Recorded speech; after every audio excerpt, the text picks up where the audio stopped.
the warmth beneath her glass tower. In a city where glass towers looked less like buildings than declarations of war, Sophia Vale sat at the highest floor of NovaLink Technologies and ruled a world that rarely forgave softness.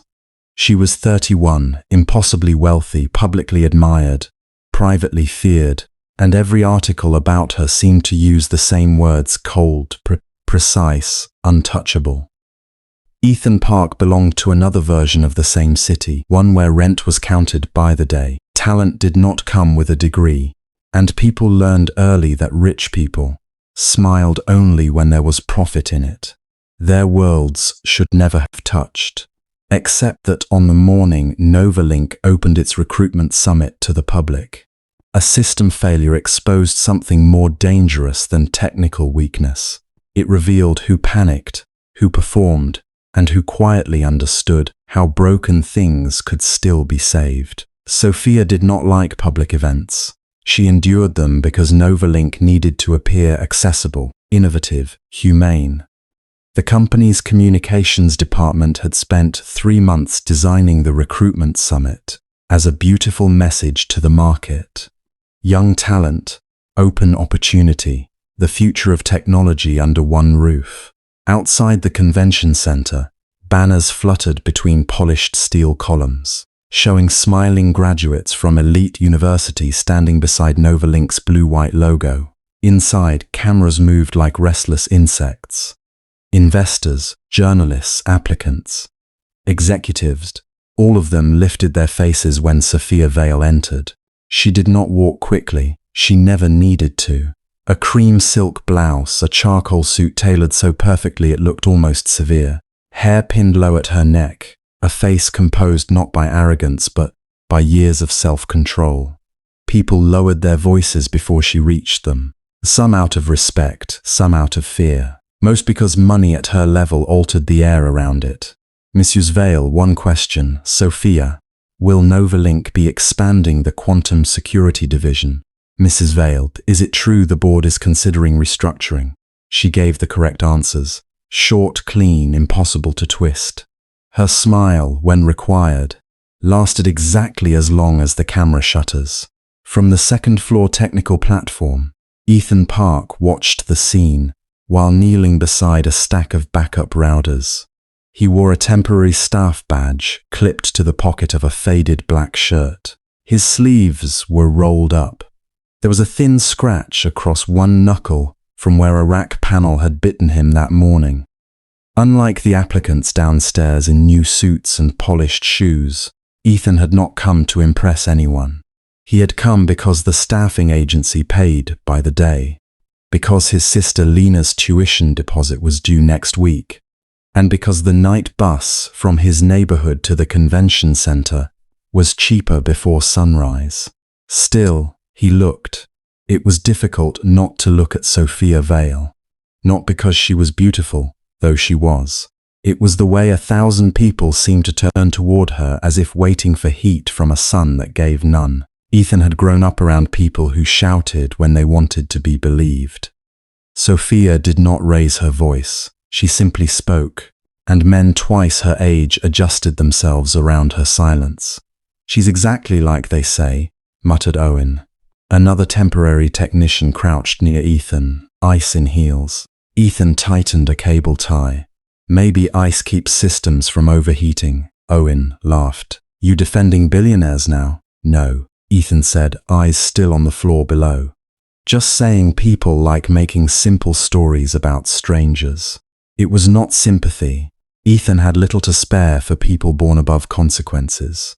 His father had died, chasing compensation, from a factory accident no one powerful wanted to remember.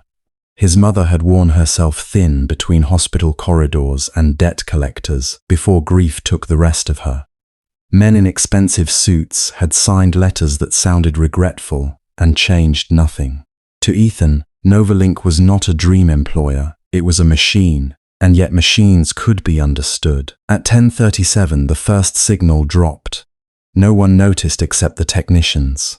A thin red line blinked across one of the monitoring panels.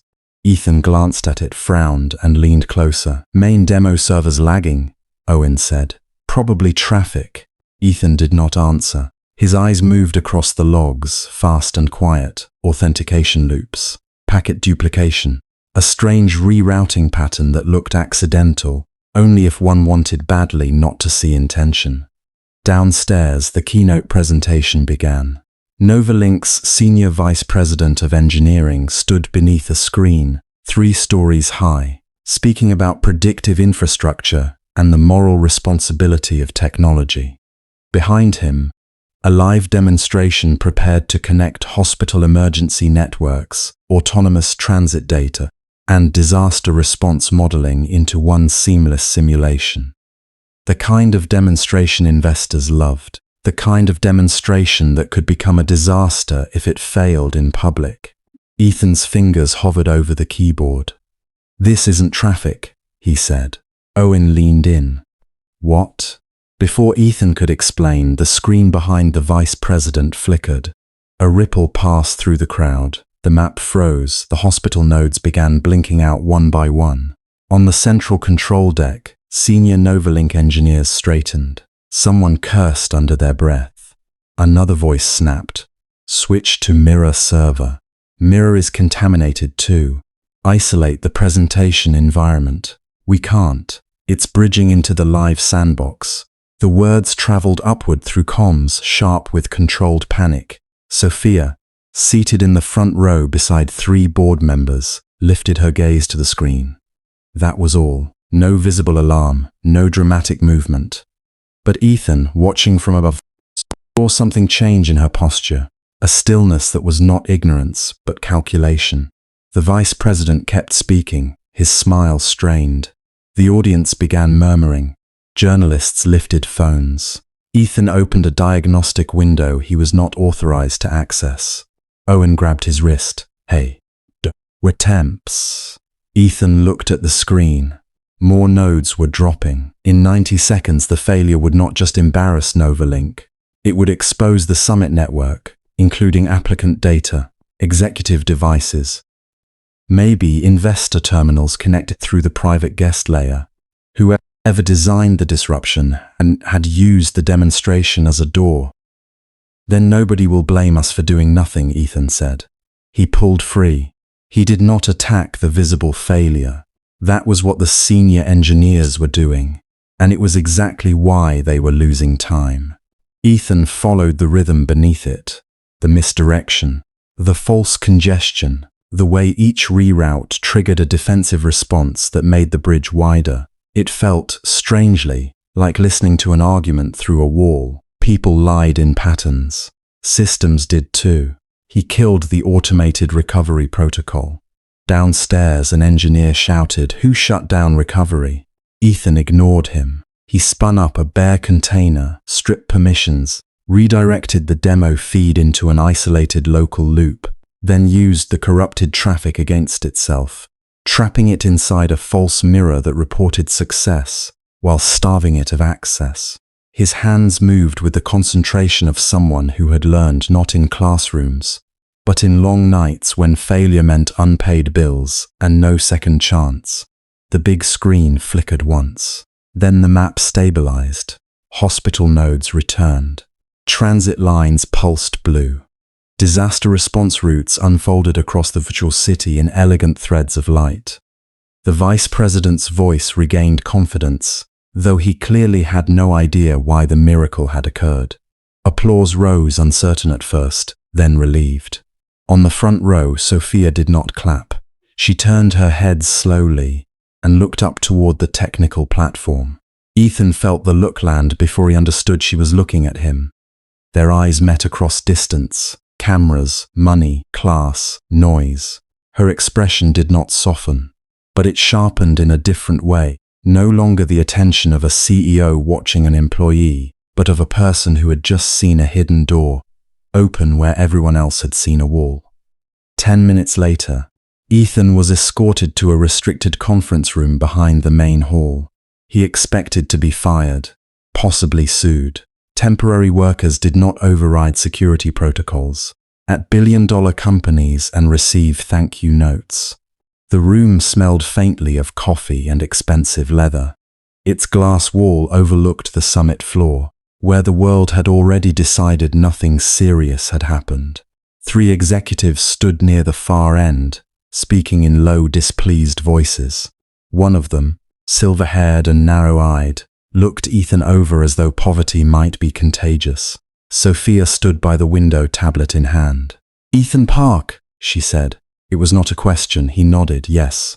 No university degree. No formal employment history in systems architecture.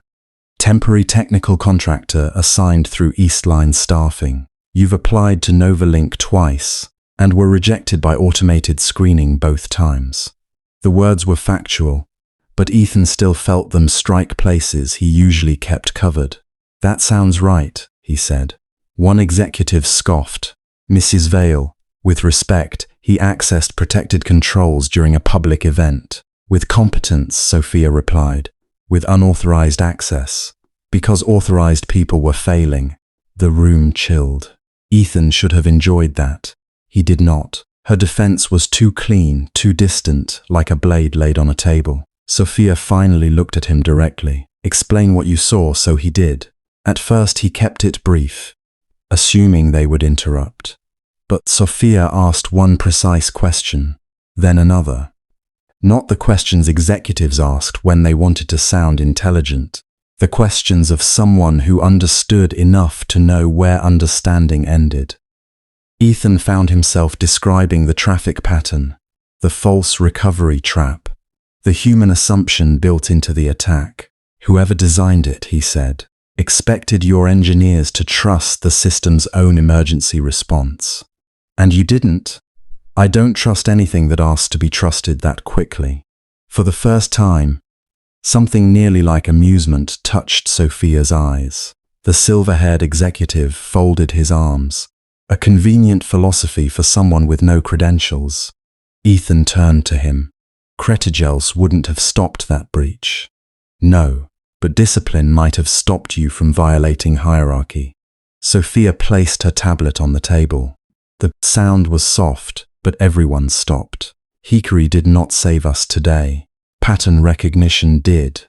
Another board member, a woman with diamonds at her throat and worry beneath her makeup, leaned forward. "Sophia, you cannot seriously be considering what I think you're considering." "I am."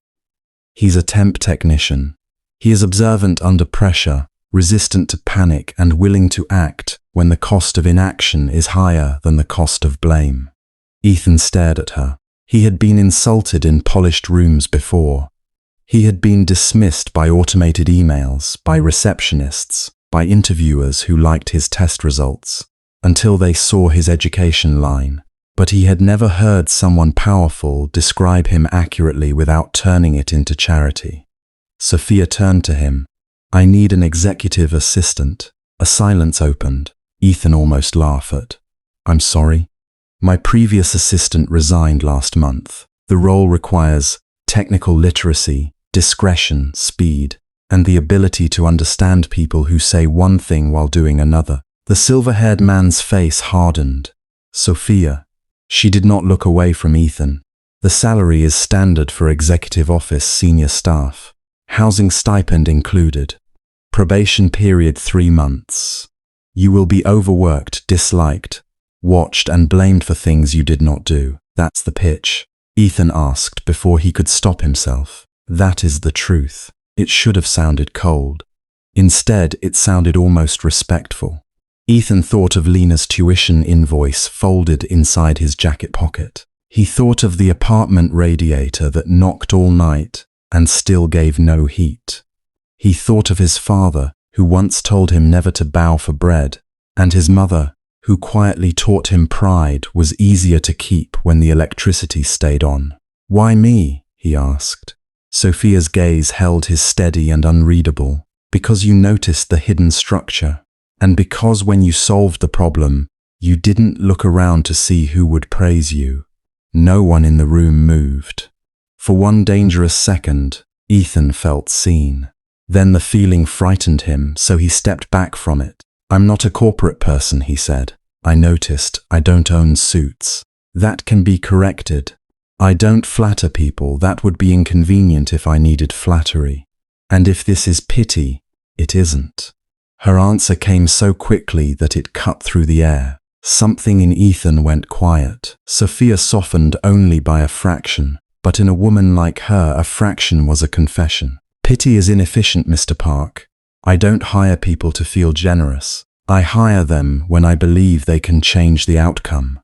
The offer should have felt like a door opening. Instead, Ethan felt the eyes of everyone else in the room turning it into a test.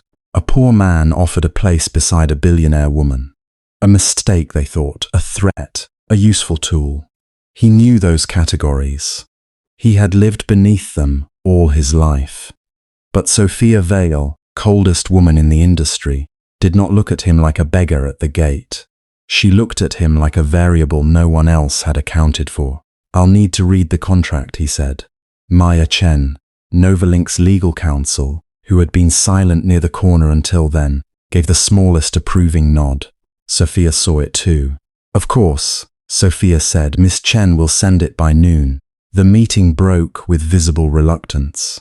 Executives left in pairs, carrying their objections like weapons not yet drawn. Ethan was dismissed after signing a temporary confidentiality acknowledgement, and for the first time all morning, he found himself alone in a corridor that seemed too quiet for the size of the building. Beyond the glass, the summit continued. Young applicants smiled for photos beneath slogans about opportunity. Somewhere below, Sophia Vale had returned to the stage, as if she had not just overturned the invisible rules of her own kingdom. Ethan walked slowly, contract packet under one arm. He should have felt victorious. Instead, unease followed him like a second shadow. At the end of the corridor, near a half-open door marked board access only, voices drifted out. Ethan stopped, not because he meant to listen, but because he heard his own name. Park is perfect, a man said. Ethan recognized the silver-haired executive from the conference room. His tone had changed now that Sophia was gone. It was smoother, meaner. No family influence, no institutional protection, no allies. If the compliance matter breaks next month, the public will need a face to blame. Another voice murmured, Sophia won't allow that. The man gave a low laugh. Sophia thinks she chose him, let her. A disposable shield is most useful when it believes it was selected for talent. Ethan stood very still. The contract packet bent slightly beneath his fingers. From the summit-top hall below came applause, bright and distant, like rain against glass. And for the first time since Sophia Vale had looked at him and seen something worth hiring, Ethan wondered whether her tower had opened its doors to him, or whether he had just stepped into the place where people like him were meant to disappear. Ethan did not sleep much that night. The contract lay on the narrow table beside his bed, its pages too clean for his apartment. NovaLink's emblem caught the weak glow of the street lamp through the window, a silver mark on white paper, looking less like an opportunity than a seal pressed over his old life. No family influence, no institutional protection, no allies. The words from the corridor had followed him home, riding with him on the late train, sitting beside him while a child fell asleep against her mother's coat, lingering in the stairwell that smelled of rainwater and old paint. He had wanted to dismiss them as corporate cruelty, the kind of thing people said when they forgot walls had ears. But the problem was that cruelty often told the truth more plainly than kindness. Lena was asleep on the sofa when he came in, one textbook open across her chest, her hand still curled around a pen. Ethan stood there for a moment, watching the soft rise and fall of her breathing. His sister had learned too young not to ask for things. A new winter coat, dental work, a quieter place to study. She had stopped asking because Ethan had grown tired in a way he couldn't hide, and because poverty trained even children to measure love in what they did not demand. He gently lifted the book away. Lena stirred. You got it, she mumbled. He looked at the contract. Yes. Her tired smile was immediate and unguarded. Then why do you look like someone Hired you to attend your own funeral. Ethan almost laughed. Almost. It's just a big company. Big companies have health insurance, she whispered, already drifting back to sleep. Try to survive the rich people. The next morning, when Ethan arrived at NovaLink's headquarters, the glass tower did not look welcoming. It stood against the pale sky, as if it had been poured from winter itself, all reflective surfaces and invisible borders.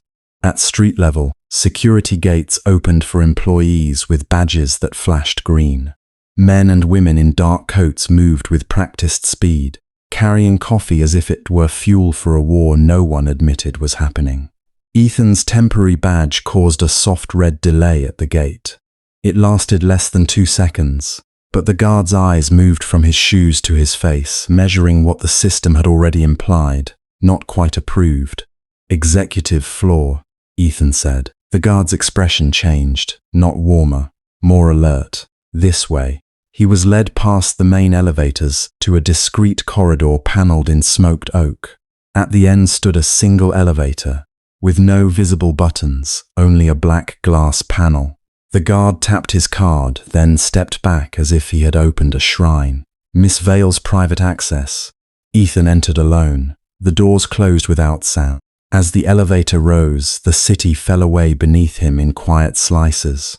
Old rooftops, traffic, food carts, crosswalks, the grey blocks near the river that looked too much like home. Then came the higher view, gardens on terraces, helipads, sunlight caught in the windows of buildings, whose occupants likely never wondered whether groceries could wait until Friday. The elevator did not tremble. It did not announce floors. It rose like money did, silently and without apology.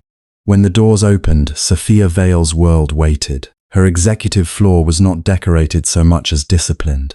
Pale stone, warm wood glass walls, and art that looked simple until you suspected it cost more than a house. Assistants moved like shadows with tablets in hand. No one spoke above a murmur. No one looked surprised. Even the flowers at the reception desk seemed arranged by someone with a law degree. Maya Chen was waiting for him, wearing a cream blouse, and the expression of a person who had already anticipated every mistake he might make. "Ethan Park," she said. "I'm Maya, General Counsel.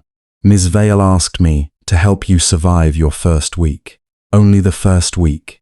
If you make it past that, you'll learn where the coffee is and become harder to kill." He blinked, unsure whether she was joking. A corner of her mouth moved. "That was humor. We use it sparingly here." She walked him through protocols that sounded simple until he understood their consequences. Which doors required clearance? Which meetings he could enter without knocking? Which documents must never be printed? Which executives smiled when they wanted information? Which board members considered eye contact from junior staff either insolent or useful, depending on what they needed? And Ms. Vale? Ethan asked before he could stop himself. Maya paused beside a glass wall overlooking a conference room below. Sophia was inside, standing at the head of a table while 12 executives watched her.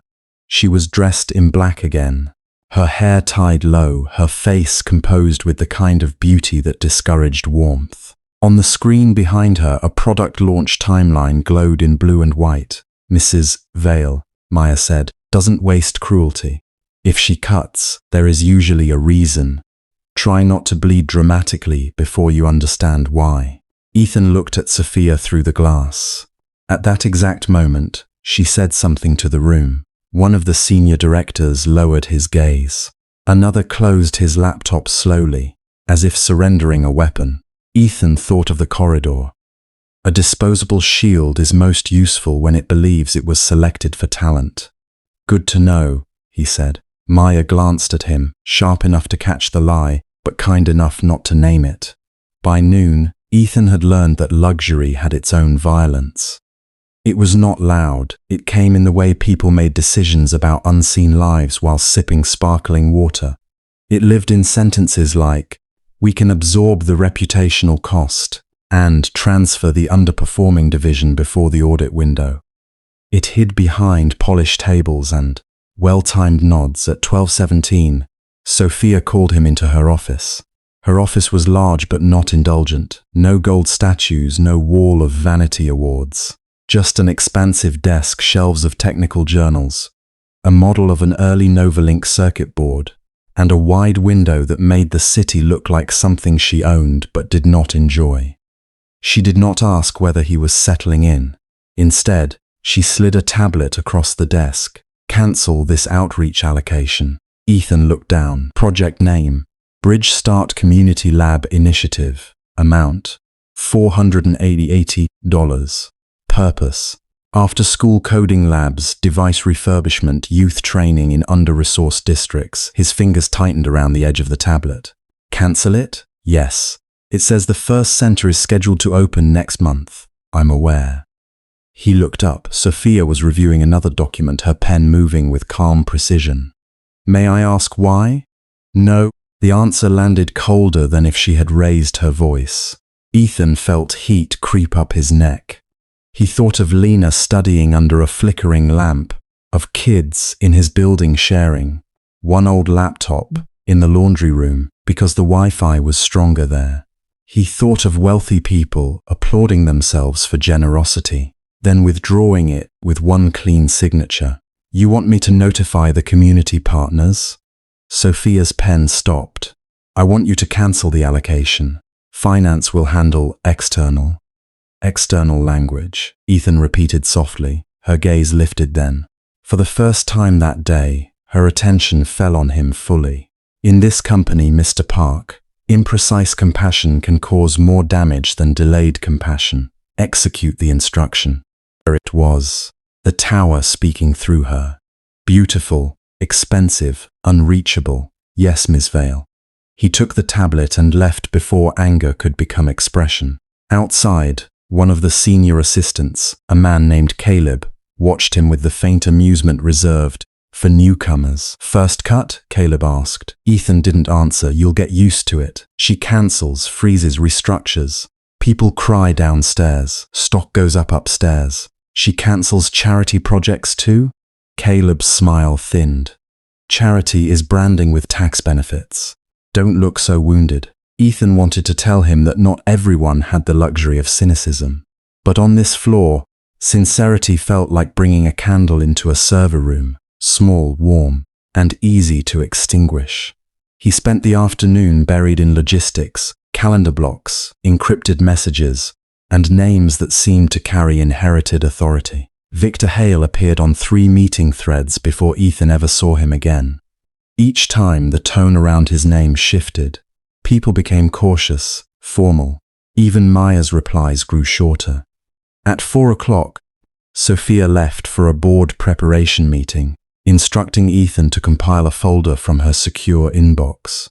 Maya authorized his temporary access with visible reluctance. Do not open anything outside the folder path, she said. I know how permissions work. I'm not worried about technology. I'm worried about curiosity. He almost smiled. Then you shouldn't have hired a coder. Her eyes warmed for half a second. Sophia hired you. Then she walked away. The folder path was clean, segmented, heavily encrypted. Ethan worked quickly. He had built systems on second-hand machines and borrowed electricity. NovaLink's infrastructure was elegant but not intimidating. If anything, its perfection made its seams easier to see. He was attaching the last memo when a notification slid silently across the corner of Sophia's secondary monitor. Not an email. An internal approval request. Medical Disbursement Authorized Foundation. North Lantern Trust. Beneficiary. Dependent of NovaLink employee. Pediatric oncology treatment. Amount $312. Approver SV. Ethan froze. The request remained visible for only a few seconds before the system archived it. But he had already read enough. North Lantern Trust. He searched his memory. It wasn't one of NovaLink's public foundations. Not listed on the annual impact report. Not mentioned in press releases. No gala photographs. No smiling executives holding oversized checks. He knew he should look away. He did not. Another small notification appeared. This time a note from the foundation administrator. The family wishes to thank the anonymous donor. They were told the funding came from an independent medical access grant, per standing instruction. Standing instruction. Ethan sat back slowly. Through the glass wall of her office, he could see the corridor where employees passed without looking in. This was not a performance. There were no cameras, no reporters, no board members to impress. Sophia had approved a child's treatment with the same quiet hand that had cancelled a community lab. His anger did not disappear. It lost its shape. A memory rose unwillingly. Sophia in the conference room the day before, looking at his code as if she saw the person behind it. Not charity, not amusement. Recognition. Then another memory shoved it aside. Her voice, calm and final. Cancel this outreach allocation. By 6, rain had begun tracing thin lines down the windows. The city blurred into lights. Most of the executive floor remained occupied, but the mood had shifted from polished aggression to exhausted persistence. Sophia returned without entourage. She walked into her office, saw Ethan still at the desk, and paused. "You're here late. You scheduled me late." A flicker crossed her eyes. Not offense. Something closer to fatigue acknowledging resistance. Fair. He should have stopped there. Instead, he said, "I cancelled the allocation. I saw the Bridge Start project. I know which allocation you mean. It was for kids who don't have access to computers." Sophia removed one earring, then the other, placing them neatly beside her keyboard. The gesture was oddly human, and that made him angrier. Mr. Was the damage imprecise compassion? Her gaze sharpened. Careful. The warning was quiet, but it carried the v. Ethan lowered his voice. "I'm trying to understand what kind of company I joined." "No," she said. "You're trying to decide what kind of woman I am." The accuracy struck too close. Outside, thunder rolled faintly beyond the glass. Sophia looked away first, toward the rain-streaked city. When she spoke again, her voice had lost a fraction of its steel. "There are things you don't see from the first day. Then show me."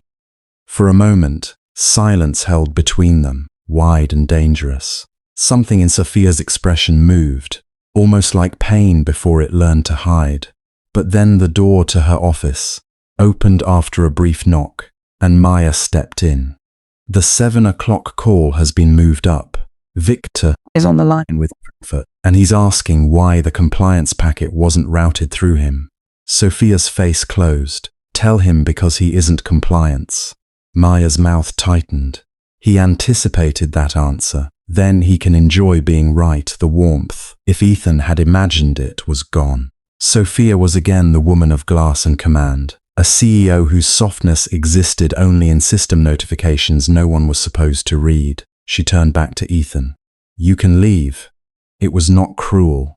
That was worse. It sounded like a door gently shut. Ethan left the office with his coat over his arm and uncertainty pressing against his ribs. The elevator carried him down through the tower's private spine. Halfway to the lobby, his phone vibrated. A message from Lena. "Don't forget, Mrs. Alvarez asked if you can look at the community center router this weekend. They're still hoping the new tech program will happen. Some company promised funding, remember?" Ethan stared at the screen. The elevator doors opened, but he did not move. A coldness spread through him, slow and intimate. He opened the cancelled file again on the tablet he still carried for handoff. Bridge Start Community Lab Initiative, under the first rollout district. The address loaded fully now that finance had processed the termination notice. Riverside East Community Center, his neighborhood, Mrs. Alvarez's center. The basement room where Lena had once learned to type because their apartment had no working computer. The place where Ethan had fixed donated monitors after school, where boys with loud voices and frightened eyes came because the streets outside offered faster money and shorter futures. The place that had held people together with broken chairs, old routers, and stubborn hope. Sophia had cancelled it in one sentence. No explanation, no apology, no visible regret. Ethan stepped out into the lobby, where the marble floor reflected chandeliers like captured stars. Beyond the revolving doors, rain hammered the city he understood, the city beneath her tower. For one reckless second, he remembered the secret medical fund and the child who would live because Sophia Vale did not want gratitude. Then he looked again at the address of his own neighborhood, marked cancelled under her authority. Whatever gentleness he had glimpsed in the cracks of her icy image suddenly felt like something more dangerous than cruelty. It felt selective. And to Ethan, standing between the silent luxury behind him and the wet streets ahead, it looked very much like Sophia Vale could save strangers in secret while betraying people like him in public. The rain followed Ethan all the way home. It soaked through the shoulders of his cheap jacket, slipped cold fingers beneath his collar, and turned the paper in his hand soft at the edges. He should have thrown the printout away before leaving NovaLink Tower, but somehow his fist had closed around it as if it were evidence of a crime committed against him personally. Cancelled. One word, clean and corporate, lying beside the name of his neighborhood youth project like a white sheet pulled over a body. He did not sleep that night. Lena was already in bed when he returned, one arm flung over her textbook, her lamp still on. Ethan stood in the doorway for a long moment, looking at the narrow room they shared, at the second-hand desk, at the inhaler by her pillow, at the scholarship forms stacked neatly under a chipped mug. This was the world Sophia Vale's people would never truly have to enter. They might donate to it, pity it, make speeches about it, or bury it under budget revisions. But they did not live inside its fragile arithmetic. Rent due on the 5th, medication on the 12th, groceries stretched until payday, a community center kept alive by old compusing people too tired to give up. Lena stirred and opened her eyes. "You're back late. Go to sleep," he said, gentler than he felt. She blinked at his wet clothes. Did something happen? Ethan's hand tightened around the paper. He forced a smile that had no warmth in it. Nothing that sleep will fix. That was the problem with anger. It pretended to be strength, but in the quiet hours before dawn, it became something heavier. He sat at the kitchen table until the sky turned the color of weak steel, staring at Sophia's signature at the bottom of the cancellation approval. He remembered her face in the private hospital corridor, turned away from praise. He remembered the little boy's mother crying into her palms, while Sophia stood like a shadow beside the vending machines, making sure no one thanked her. He remembered thinking foolishly that perhaps coldness was only her way of protecting a soft place no one had earned the right to see. Now he hated himself for that thought. By 7:30, Ethan was at NovaLink Tower. He had not shaved. His hair was still damp from a second rainstorm. Security recognized his employee badge but not the look on his face. People in the lobby stepped aside with that instinctive caution reserved for men who were either about to collapse or set something on fire. Sophia's executive floor was already awake. Assistants moved with tablets pressed to their chests. Conference calls murmured through glass walls, and somewhere a coffee machine hissed like a warning. Ethan walked past all of it without slowing. Maya Chen saw him first. She was speaking quietly with a senior legal associate near Sophia's office when her eyes flicked to the paper in Ethan's hand. "Ethan," she said, tone careful. "She's in a call. Then she can end it." The associate stared at him as if he had just stepped onto a ledge. Maya moved half a step into his path. "This is not how things work here."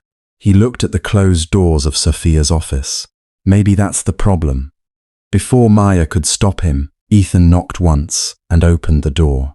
Sophia Vale stood by the floor-to-ceiling windows, her tablet in one hand, the skyline washed pale behind her. She wore a cream blouse and charcoal trousers, her hair pinned low, her expression as composed as if the city itself reported to her. 3 executives were visible on the conference screen across the room. Sophia glanced at Ethan. She that somehow made him angrier. "I'll call you back," she said. A man on the screen protested. "Mrs. Vale, the Singapore contract. I said I'll call you back." The screen went dark. Silence settled. Ethan closed the door behind him. His heartbeat was loud enough to shame him, but he did not retreat. He crossed the polished floor and set the damp printout on her desk. "You cancelled East Mercer." Sophia looked at the paper, then at him. Yes. No flinch. No explanation rushing out to meet him. Just yes. His laugh came out short and bitter. "That's it? What would you like me to say?" "I'd like you to say why a woman who can secretly pay a stranger's medical bill at a neighborhood project wasn't worth saving." For the first time, something shifted in her eyes. Not guilt, not shock. A tightening, almost invisible, like a hand closing around pain before anyone else could see it. Maya entered without zassing the door softly behind her. "Ethan." "No," he said, not looking away from Sophia. "If I'm fired after this, fine. But I'm not going to stand outside her office, holding a cancellation notice for the only place keeping half the kids on my block away from gangs, and pretend this is normal." Sophia rested the tablet on her desk. "You are crossing a line, I know. Then, choose your next words carefully." He should have stopped. Any intelligent man would have stopped. He had grown up learning when to lower his eyes, when to swallow insult, when to be grateful for scraps because pride did not pay bills. But something about her stillness felt unbearable, not because it was cruel, but because he had begun to hope it was not.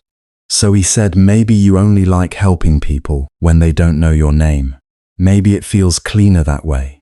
No messy neighborhoods, no angry parents, no poor kids close enough to embarrass the company image." Maya inhaled sharply. Sophia went very still. Outside the glass walls, the executive floor continued moving, unaware that in the center office, an assistant who owned 2 work shirts had just accused one of the most powerful women in the country of charity without courage. Sophia's face did not change, but when she spoke, her voice was lower. "Sit down. I'd rather stand. Sit down, Mr. Park." The formality landed harder than a shout. Ethan sat. Sophia touched a control on her desk. The glass walls turned opaque. The city vanished behind pale privacy glass, and the office became a sealed chamber of quiet and consequence. "Maya," Sophia said. Maya opened a folder on her tablet and projected a series of documents onto the wall screen. Bank transfers, vendor invoices, a non-profit registration. Names Ethan recognized only vaguely from flyers and supply receipts. Sophia walked to the screen. "East Mercer Youth Digital Access Project was not cancelled because I object to its purpose. It was frozen because one of its approved suppliers, Grantwell Systems, has been inflating equipment costs by 400% and routing the difference through shell accounts." Ethan stared at the numbers. Sophia continued, precise and unhurried. "The laptops delivered last quarter were refurbished units listed as new. The routers were purchased from a warehouse already under investigation. The maintenance contract billed NovaLink for technicians who never appeared. The project director signed approvals under pressure from a man connected to our procurement department." Each sentence was clean, each fact locked into place. Ethan felt heat rise up his neck. "That doesn't mean you cancel the entire project. I didn't cancel it. I suspended funding pending replacement of the supplier and audit of the accounts. The notice says cancelled. The public-facing status says cancelled, because if the supplier knows we are investigating, evidence disappears." Her gaze held his. 3 children's programs in 2 boroughs have already been used this way. Money meant for vulnerable communities becomes a laundry chute for men who rely on public outrage to shield them. He looked back at the screen. He wanted to find the flaw, wanted to point at something and say, "No, this is how rich people justify abandoning poor places after extracting applause from them." But the documents were there. The transfers were there. Even the serial numbers on the hardware-matched units he had seen stacked in the East Mercer storage room. their labels peeling, their batteries unreliable. For a moment, embarrassment cut through his anger so sharply he almost lowered his head. Almost. Why didn't you tell anyone? Sophia's expression softened by perhaps 1 degree, which, on her, felt like a door opening an inch. Because telling everyone too early helps the people stealing from them. You could have told the center. The center director may be compromised. He isn't, Ethan said immediately. Mr. Alvarez wouldn't do that. I hope you're right. The calmness of her answer scraped against him. You hope? I don't build investigations on hope. He stood again. No, you build them on silence. You let people panic. Let kids think the doors are closing. Let neighborhoods assume they've been discarded. Because somewhere up here the truth is safer inside a folder. Maya's voice was quiet. Ethan, the freeze protects future funding. Future funding doesn't keep the lights on this week. Sophia looked at him then. Really looked, and something human moved beneath the glass of her composure. Wariness, perhaps. Or the loneliness of someone accustomed to being mistrusted, even when doing the right thing badly. I arranged emergency coverage through a separate foundation, she said. It will reach East Mercer within 48 hours. No announcement, no NovaLink branding. Ethan stopped. The anger in him did not vanish. It faltered, confused by its own momentum. You already did that? Yes. When?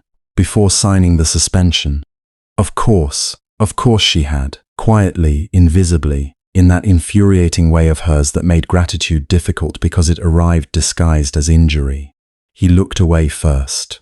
The office was too clean, the air too expensive, his wet shoes too obvious against her pale carpet. He hated that he had accused her without knowing enough. He hated more that even now, part of him still felt wounded by how she had chosen to protect the truth. I was wrong about the reason, he said, after a long moment. The words came hard, but not about what it did to people. Sophia did not accept the apology easily. That may be true. He turned back. You don't get to care in secret and expect everyone to trust the silence. For the first time that morning, her face changed enough for him to see the blow land. Maya watched them both, her legal calm unable to cover the quiet concern in her eyes. Sophia returned to her desk. Your concern for East Mercer is noted. That CEO tone again. A wall rebuilt with 1 sentence. Ethan gave a humorless smile. Am I dismissed as your assistant or just from this room? Her fingers paused above the tablet. You're not fired. Why? Because you were angry for the right reason. She glanced at the damp paper on her desk. And wrong in a way I can correct. It should have comforted him. Instead, it left him standing in the strange space between shame and resistance, between the evidence on the screen and the mistrust still lodged beneath his ribs. When he left her office, the executive floor seemed louder than before. People looked up, not openly. NovaLink employees were too polished for that, but eyes flicked, whispers paused, messages were sent beneath conference tables. By noon, the rumor had grown legs. By 3, it had learned to run. Victor Hale made certain of it. He did not shout. Men like Victor never wasted energy on volume when poison worked better in small doses. He spoke in corners with board members, laughed softly with old investors, sighed with grave concern beside the espresso bar.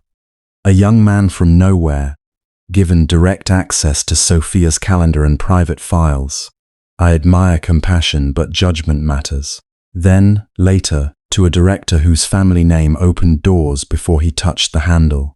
The boy barged into her office this morning. Emotional, unstable. These things happen when boundaries become clear. By evening, the words had changed shape. Assistant, favorite, indiscretion, liability. Sophia heard the first version from Maya, who entered her office with the expression she wore before lawsuits and funerals. It's Victor, Maya said. Sophia looked up from the procurement audit. What now? He's implying Ethan is more than your assistant. A long silence followed. Outside, the city dimmed into blue glass and headlights. Sophia's reflection appeared faintly in the window. pale and composed, a woman built by the public out of money, discipline, and loneliness. What exactly is he saying? That you hired him for personal reasons, that his background makes him vulnerable, that he is a reputational risk. Maya hesitated. And that the board should discuss whether your private life is affecting governance. Sophia's hand closed around her pen until her knuckles whitened. There were insults she had learned to ignore because reacting gave them shape. Cold, arrogant, untouchable, princess of NovaLink. She had worn them the way women in power learned, to wear armor that bruised from the inside. But dragging Ethan into the dirt because he had dared to care about his neighborhood different. Prepare a response, Sophia said. Legal or public, both. But not yet. Maya studied her. If you wait, Victor will fill the silence. Sophia looked toward the opaque glass wall that had earlier hidden her confrontation with Ethan. He already has. That night, Ethan stayed late, though no one asked him to. Partly because work remained, mostly because going home meant facing Lena's questions and his own restless thoughts. Around 10, Maya sent him a secured packet of East Mercer audit files. He read every page, line by line, and with each document the world became more complicated than his anger wanted it to be. At 11:20, Sophia stepped out of her office carrying her coat. "You're still here," she said. "So are you." Her gaze moved to the files open on his screen. "You believe me now?" He leaned back, tired. "I believe the documents." A faint, sad curve touched her mouth. Efficient distinction.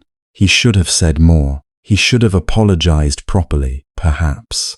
But before either of them found the courage to step beyond pride, Sophia's phone rang. The name on the screen changed her expression. She answered at once. "What happened?" Ethan watched the color drain from her face, not dramatically, not enough for anyone else to notice perhaps, but he noticed. Her shoulders remained straight, yet her eyes sharpened with fear. "I'm coming," she said. After she ended the call, she stood motionless for half a second too long. "Is it the supplier case?" Ethan asked. She reached for her bag. "It's one of the children from the cardiac fund. Post-operative complication."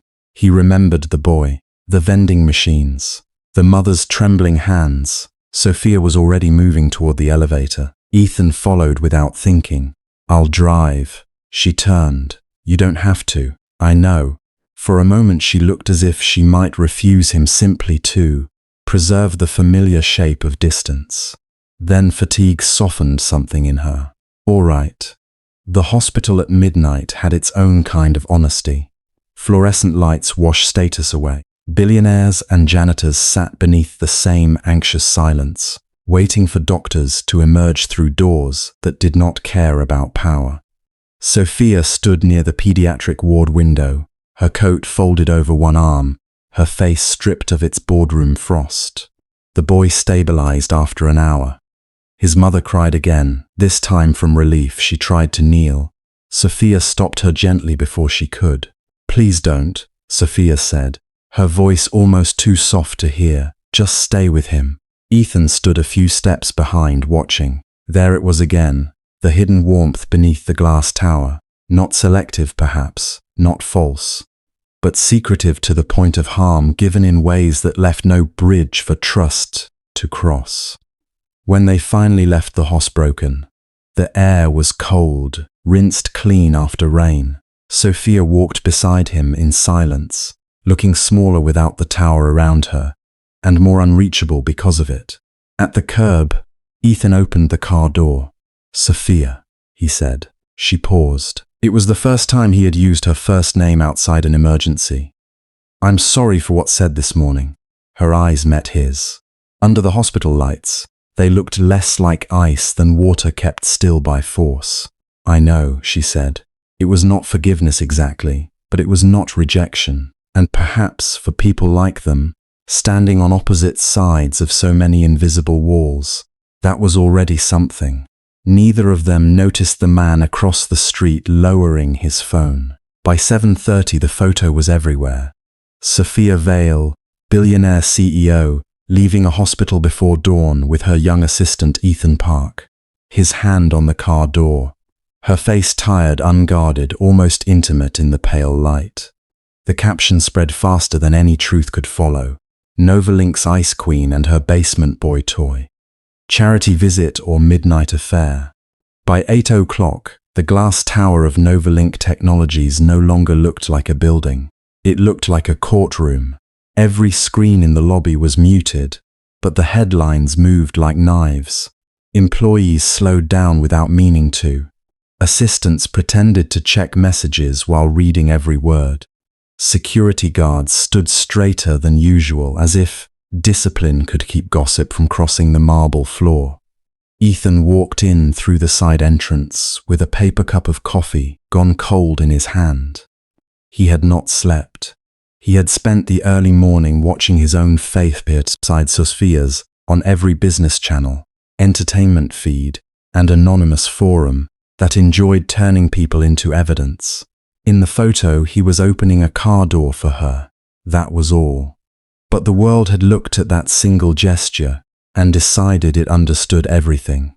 He saw comments about his jacket, his background, his convenient ambition. Someone had already found the neighborhood where he lived. Another post had compared the price of Sophia's watch to the average annual income on his street. By the time he reached the executive elevator, he had learned that poor men were not allowed to stand near rich women without becoming either predators or jokes. The elevator doors opened before he could press the button. Sophia stood inside.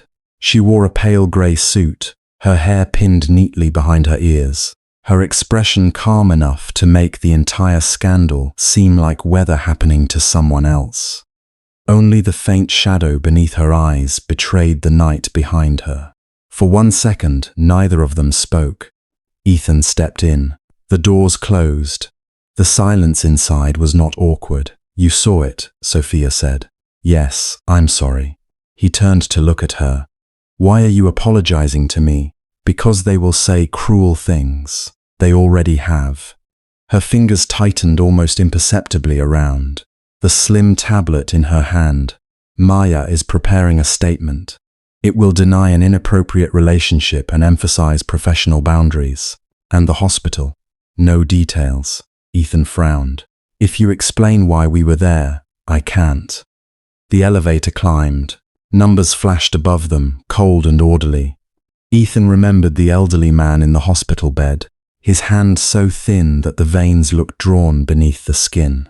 A retired NovaLink factory engineer, Mr. Whitfield, who had worked under Sophia's father decades ago and now needed experimental treatment his family could not afford. Sophia had come before dawn, not with cameras or executives, but with a single envelope and a quiet promise that no one would know. The family had cried when she said the donation would remain anonymous. Now that anonymity was tearing her apart. "They're calling it an affair," Ethan said, unable to keep the anger out of his voice. "They're calling him a cover story without even knowing he exists. You can stop this." Sophia looked at the shining doors where their reflections stood side by side yet worlds apart. "His daughter begged me not to let his name appear anywhere," she said. "He doesn't want to become a headline in his last months. He spent his whole life being useful to this company. He deserves to be more than proof of my innocence." Ethan had no answer. The elevator doors opened to the top floor, where the air was already sharpened by crisis. Maya Chen was waiting near Sophia's office with 2 phones in her hands, and no patience left in her face. "Board emergency call in 12 minutes. Shareholders are demanding clarification. Legal recommends no mention of charity activity, no mention of medical records, no mention of the family. PR wants you to smile more." The statement, which I told them was evidence they've never met you. Sophia gave a small nod. "Thank you." Maya glanced at Ethan. Her eyes held a warning, not unkind but precise. "You're part of the storm now. Don't improvise." Ethan almost laughed. Since meeting Sophia Vale, his life had become one long improvisation in rooms where everyone else owned better shoes. Inside the conference suite, screens bloomed to life one by one. Board members appeared from private offices, penthouses, airport lounges. Their faces carried different versions of the same accusation. Victor Hale joined last. Sophia's uncle looked as composed as ever, silver hair immaculate, smile faint and poisonous. He did not need to raise his voice to be cruel. Men like Victor had learned long ago that power sounded more elegant when spoken gently. "Sophia," he said, "I assume you understand the gravity of this situation." "I understand the market reaction," she replied. "The market reaction?" A shareholder from London leaned forward. "Our stock dropped 4% pre-market because the public believes our CEO is conducting an affair with a junior employee." "Executive assistant," Maya corrected coolly. Victor's smile deepened. "That distinction may not comfort institutional investors." Ethan stood against the wall behind Sophia, holding a folder no one needed. He was supposed to be furniture. In rooms like this, men like him became visible only when someone wanted to blame them. A woman from the audit committee spoke next. "Miss Vale, is there any truth to the implication of a personal relationship?" "No," Sophia said. The word was clean, direct, and somehow it made Ethan's chest feel strangely hollow. Victor looked toward Ethan for the first time. "And Mr. Park was with you at a hospital before dawn because..."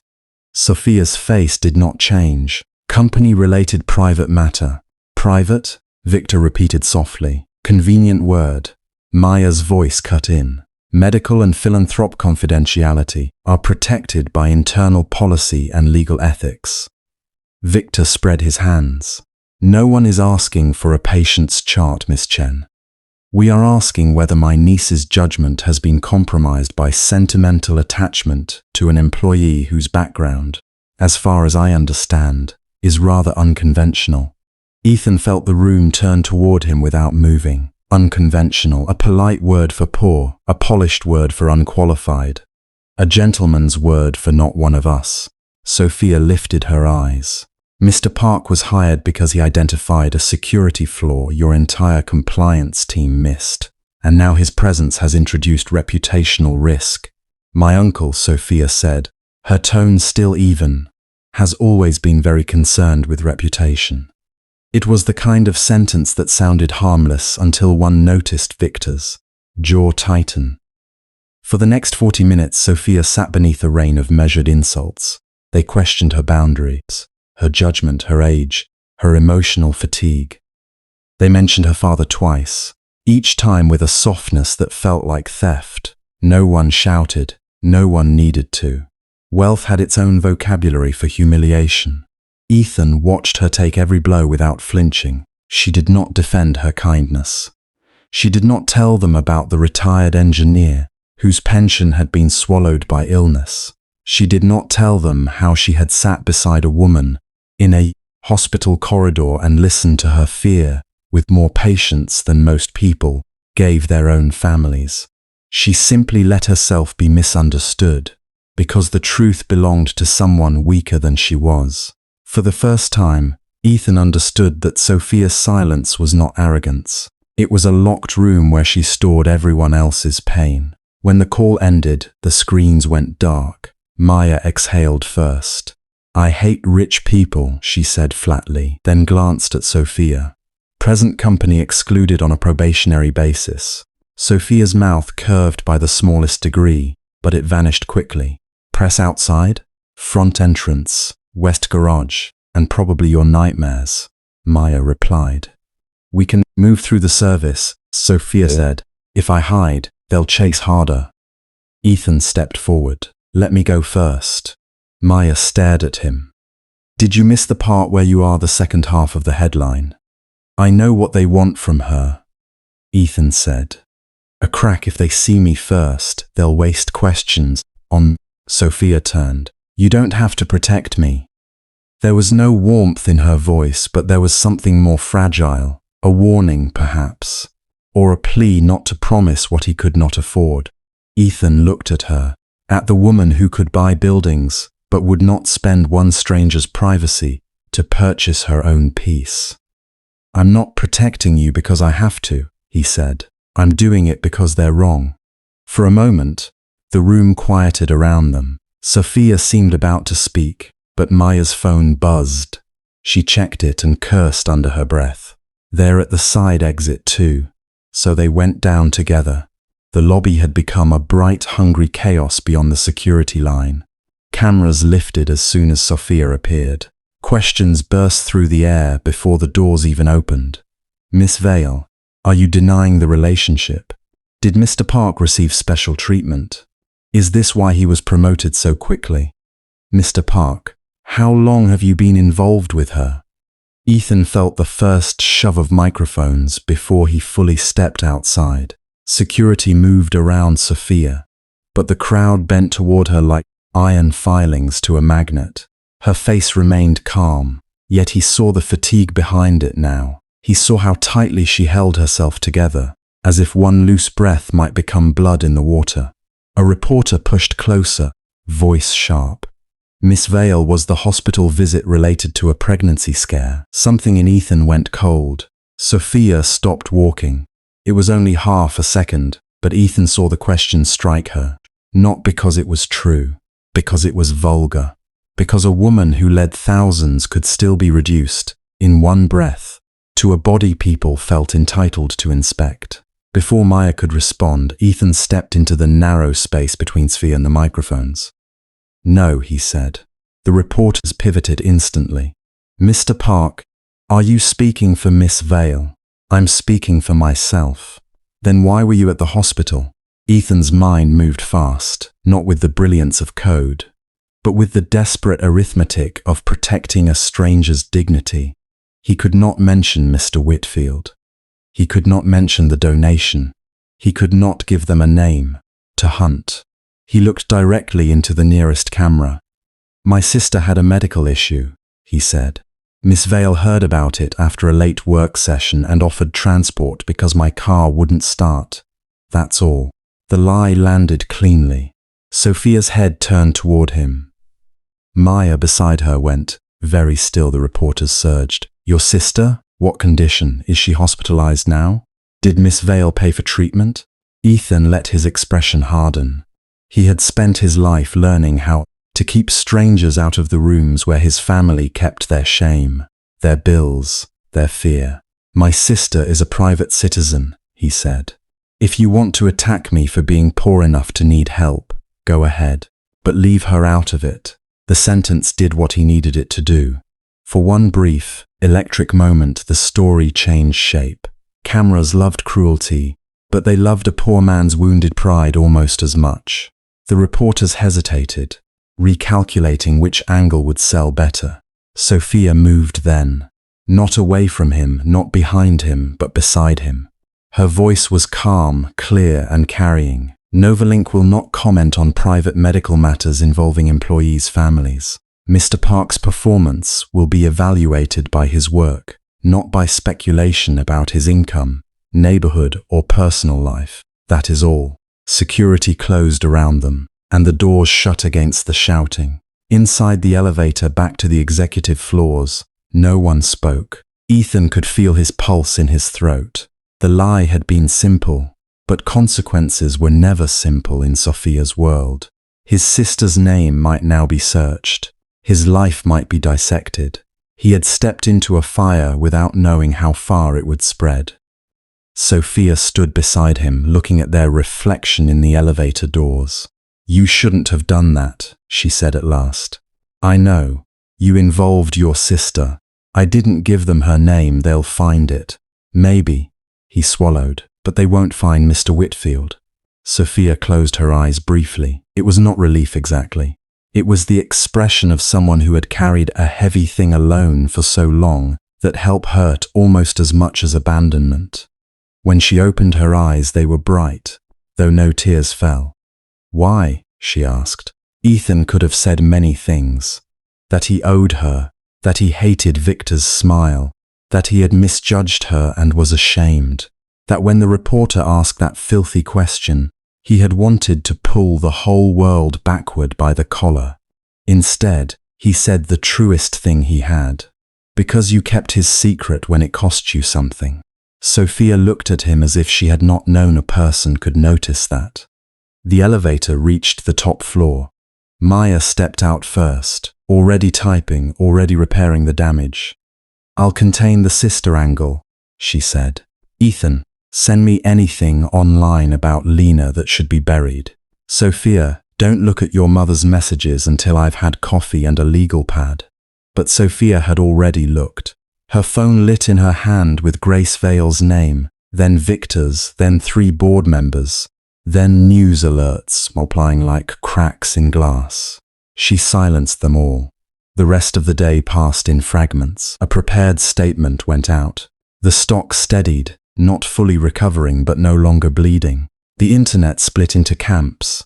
Those who called Sophia manipulative, those who called Ethan opportunistic, those who decided the whole thing was romantic and therefore belonged to them. Lena sent Ethan a single text around noon. "I'm fine. Don't worry about me. Also, you a minute later, a good idiot." He stared at that message longer than necessary. In the late afternoon, he found Sophia standing alone in the small interior garden outside her office. Few people knew it existed. It was tucked behind glass walls and filled with pale green plants that grew under artificial sunlight, 30 floors above the city. She stood beside a dwarf maple, one hand resting lightly on the rim of its stone planter. For once, she did not look like the owner of the tower. She looked like a woman who had built walls so high that even gratitude did not know how to reach her. "My sister called me," Ethan said from the doorway. Sophia turned. "Is she all right?" She yelled at me for making her mysterious on the internet. Then she asked if you were eating properly. A little surprise passed over Sophia's face. She asked that? She has a habit of worrying about people who seem bad at it themselves. Sophia looked away, but not before he saw the softness at the edge of her expression. "I'm sorry she was pulled into this," she said. "She's tougher than she looks. So are you." Ethan gave a faint laugh. "No, I just don't own anything valuable enough to be afraid of losing." Sophia's gaze returned to him. "That isn't true," she said quietly. "People with little are often forced to risk the only things that matter." There it was again, that hidden warmth beneath all her glass and discipline. Not pity, understanding.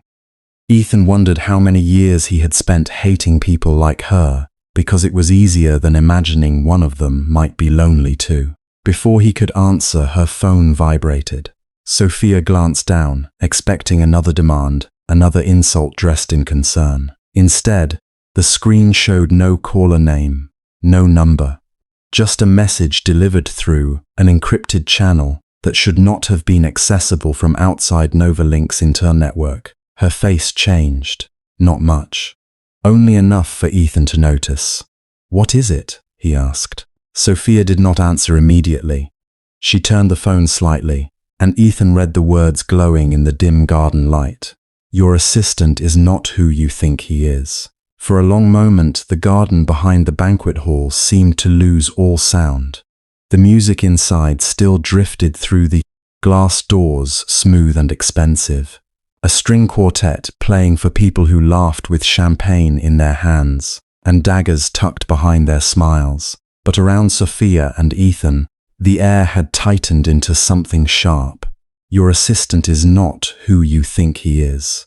Ethan read the sentence once, then again, as if the words might rearrange themselves into something less poisonous. Sophia locked the screen. She did not step away from him. That was the first thing he noticed.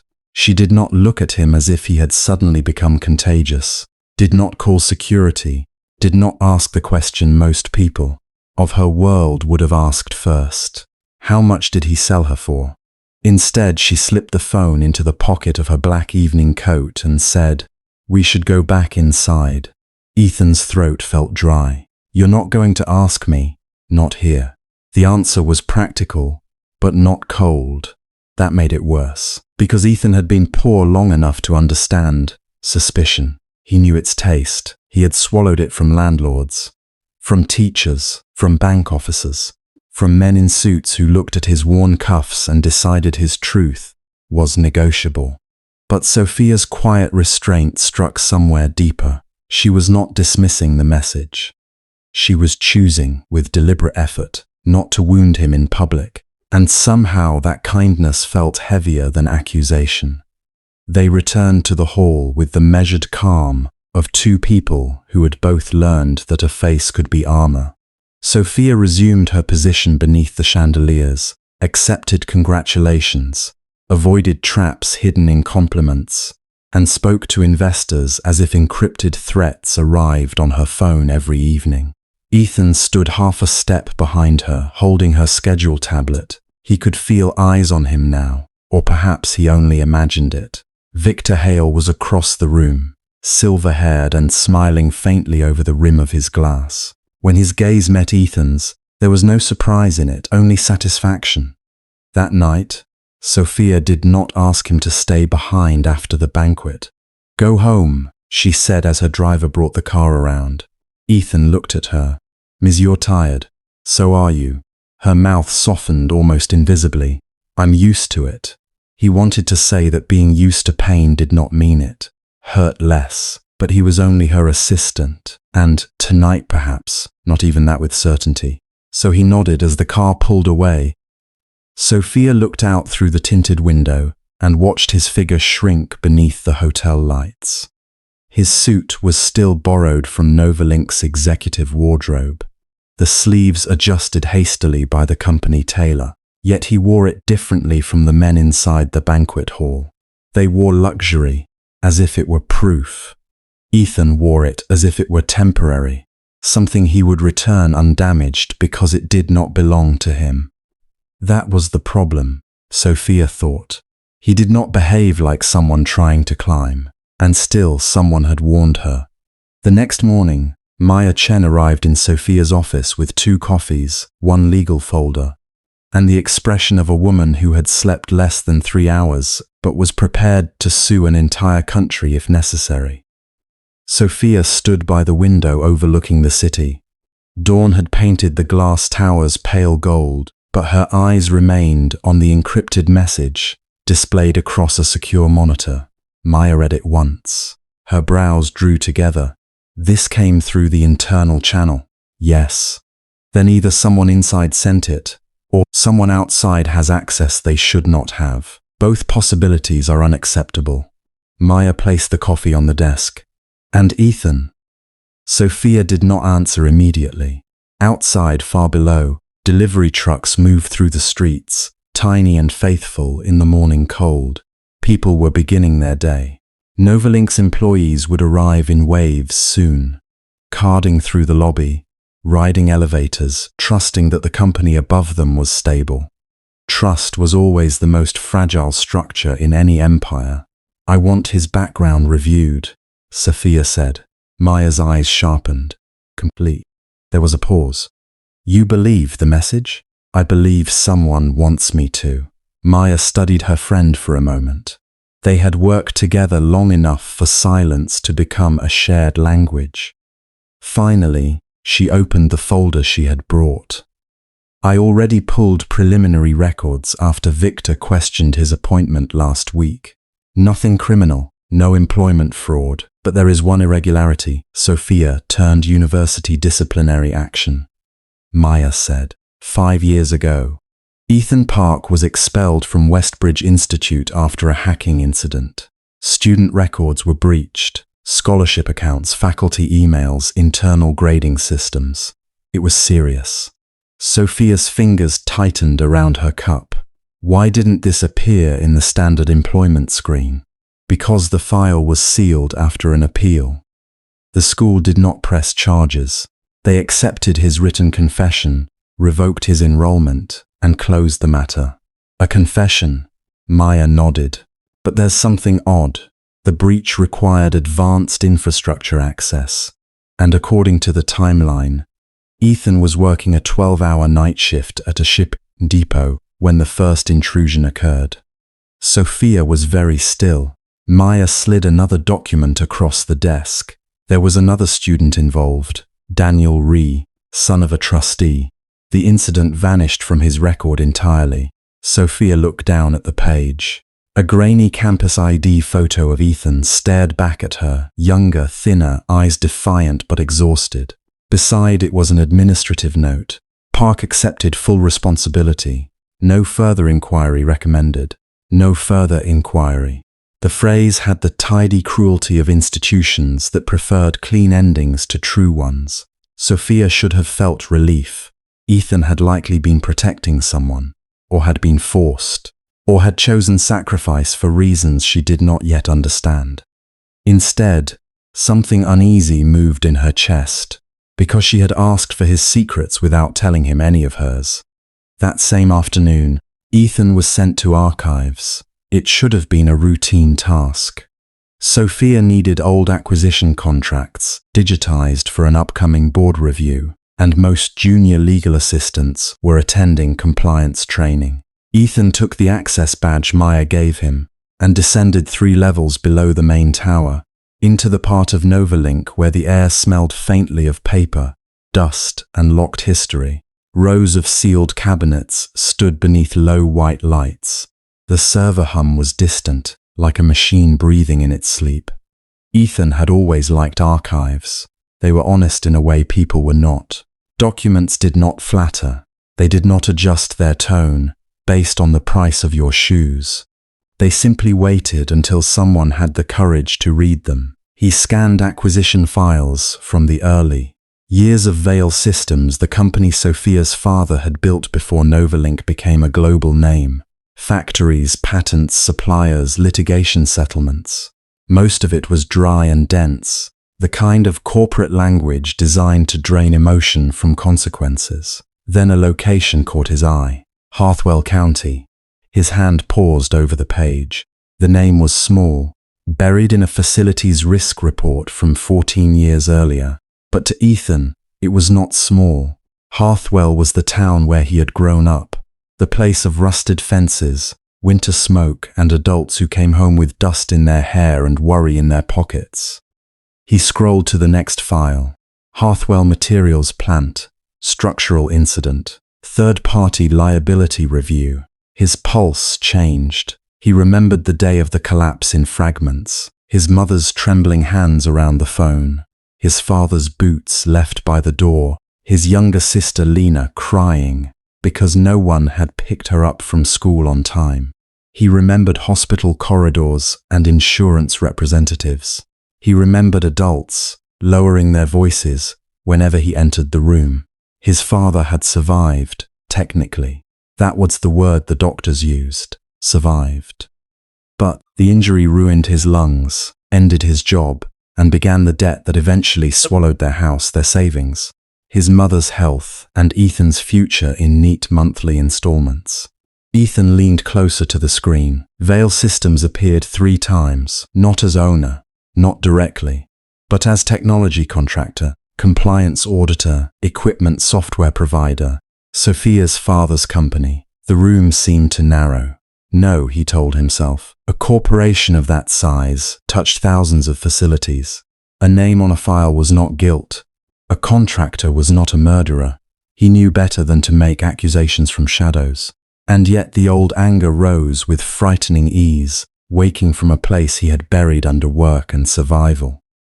When he returned to the executive floor, Sophia was in a meeting. Through the glass wall, he saw her seated at the head of the table, one hand resting beside a stack of reports. Her expression composed as 3 senior executives argued over market exposure. She looked untouchable beneath the white lights. For the first time since he had met her, Ethan wondered if the tower around her had been built over bones. Then she looked up and saw him. Their eyes met through the glass. Something in his face must have changed, because Sophia's attention lingered a second too long. Concern flickered there before she smoothed it away and returned to the meeting. Ethan turned first. After that, the days became strangely gentle, perhaps because both of them were carrying sharp things under their tongues. They became careful with everything else. Sophia did not mention the encrypted warning. Ethan did not mention Hartwell. In the bright hours, They were CEO and assistant, moving through schedules dense enough to crush ordinary people. He prepared briefing notes with ruthless precision. She corrected them with fewer red marks each day. He learned how she liked numbers arranged, how she distrusted optimistic projections, how she always asked about employee impact before shareholder optics when no one important was listening. She learned that Ethan skipped lunch unless someone noticed, so she noticed. The first time a meal appeared on his desk, he assumed it was a mistake. A simple bento box from the executive dining room, still warm, placed beside his keyboard while he was debugging a presentation model. He looked up. Sophia was passing behind him toward her office. "I didn't order this," he said. "I did. I'm not part of the meal plan. You're part of my staff." That sounds like an accounting argument. She stopped and glanced back. "Then eat before I make it a performance review issue." He stared at her. Her expression remained entirely serious, but there was the slightest upward curve at the corner of her mouth. So he ate. The next night, when Sophia worked past midnight preparing testimony for a regulatory hearing, Ethan left the office and returned 20 minutes later with 2 paper cups of noodle soup from a 24-hour shop 6 blocks away. Sophia looked at the cup as if it were a foreign object. "It's not from a Michelin kitchen," he said, "but it has actual heat, which your coffee does not." She accepted it. They sat on the floor by the low table in her office because the documents had taken over every chair. Out the window, the city glittered like a circuit board under rain. Sophia held the paper cup with both hands.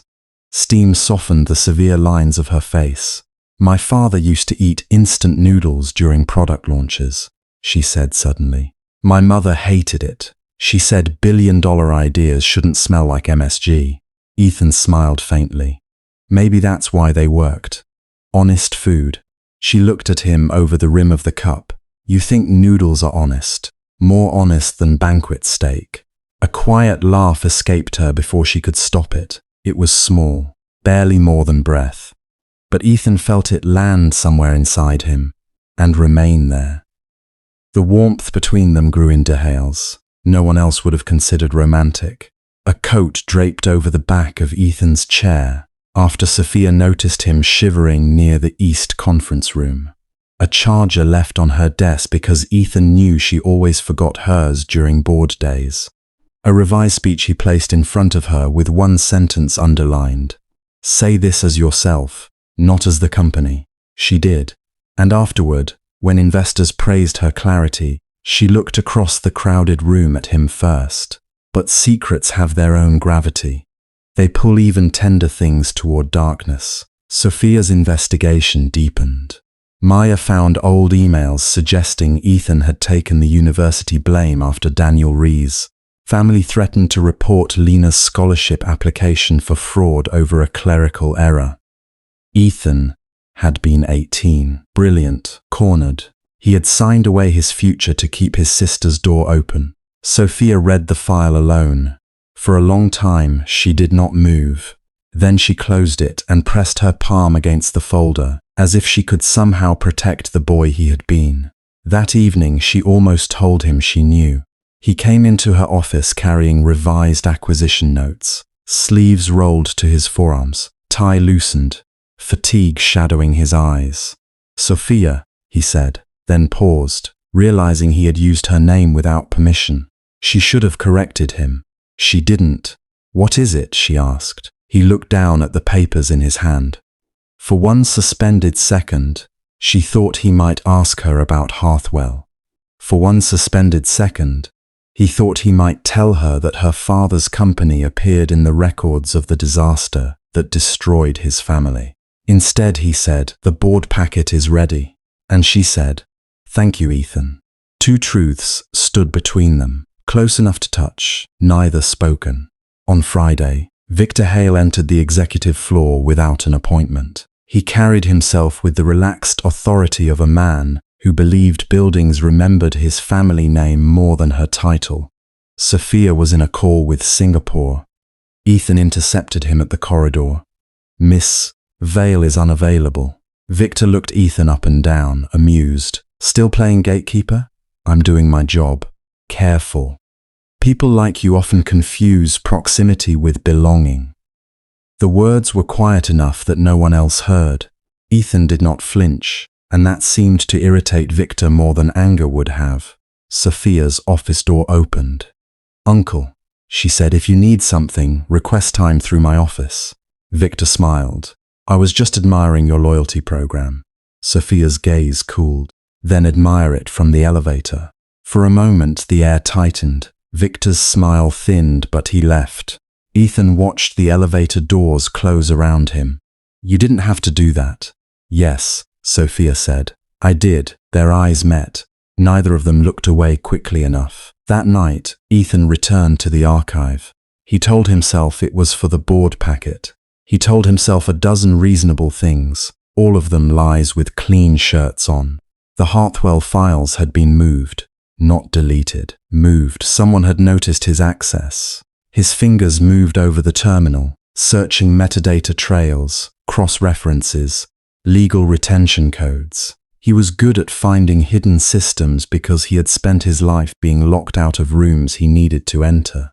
At 1:17 a.m., he found an index pointer buried under a legacy litigation archive. Restricted, executive legal review. His temporary access should not have opened it. But someone had misconfigured the permissions years ago, and the system remembered carelessness better than people did. A list of sealed files appeared. Hartwell Materials plant collapse, civil claims, medical liability, dependent relief. Then, at the bottom, a folder name that made his body go cold. Compensation denied. Ethan clicked before fear could stop him. The file opened into scanned legal correspondence, internal assessments, claim numbers, signatures blurred by age and compression. He scrolled through names of workers, families, widows, injured men, whose lives had been converted into risk percentages. And then he saw it. His father's name, Samuel. Beside it, stamped in dark capital letters across the claim summary, were two words that seemed to erase the years between boyhood and now. Compensation denied. For a long time after Ethan found his father's name in NovaLink's sealed archive, the office did not feel like an office anymore. The floor-to-ceiling windows still held the city in their cold blue reflection. The servers still hummed beyond the glass wall. The light still responded to motion, brightening each time he shifted in his chair. Everything around him was expensive, precise, and obedient. Only his hands were not. They trembled once over the keyboard, then closed into fists. Samuel Park. Compensation denied. Ethan had imagined many things about his father's death over the years.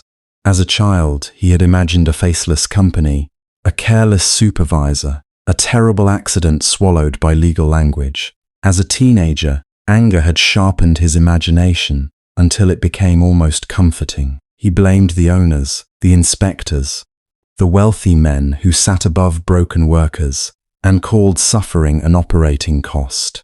But he had never imagined that the name above it all would one day belong to the woman whose coffee brought, whose meetings he arranged, whose silences he had begun to understand. Vale. The word had entered his life first as a logo glowing on buildings he could never enter, then as a surname printed beside donations, patents, lawsuits, magazine covers, then as Sophia, who stood beside hospital beds without cameras. Sophia, who remembered the name of a security guard's son. Sophia, who worked like someone trying to repay a debt no one had charged her with. Ethan closed the file without downloading it. He sat in the darkening office until dawn began to dilute the city lights.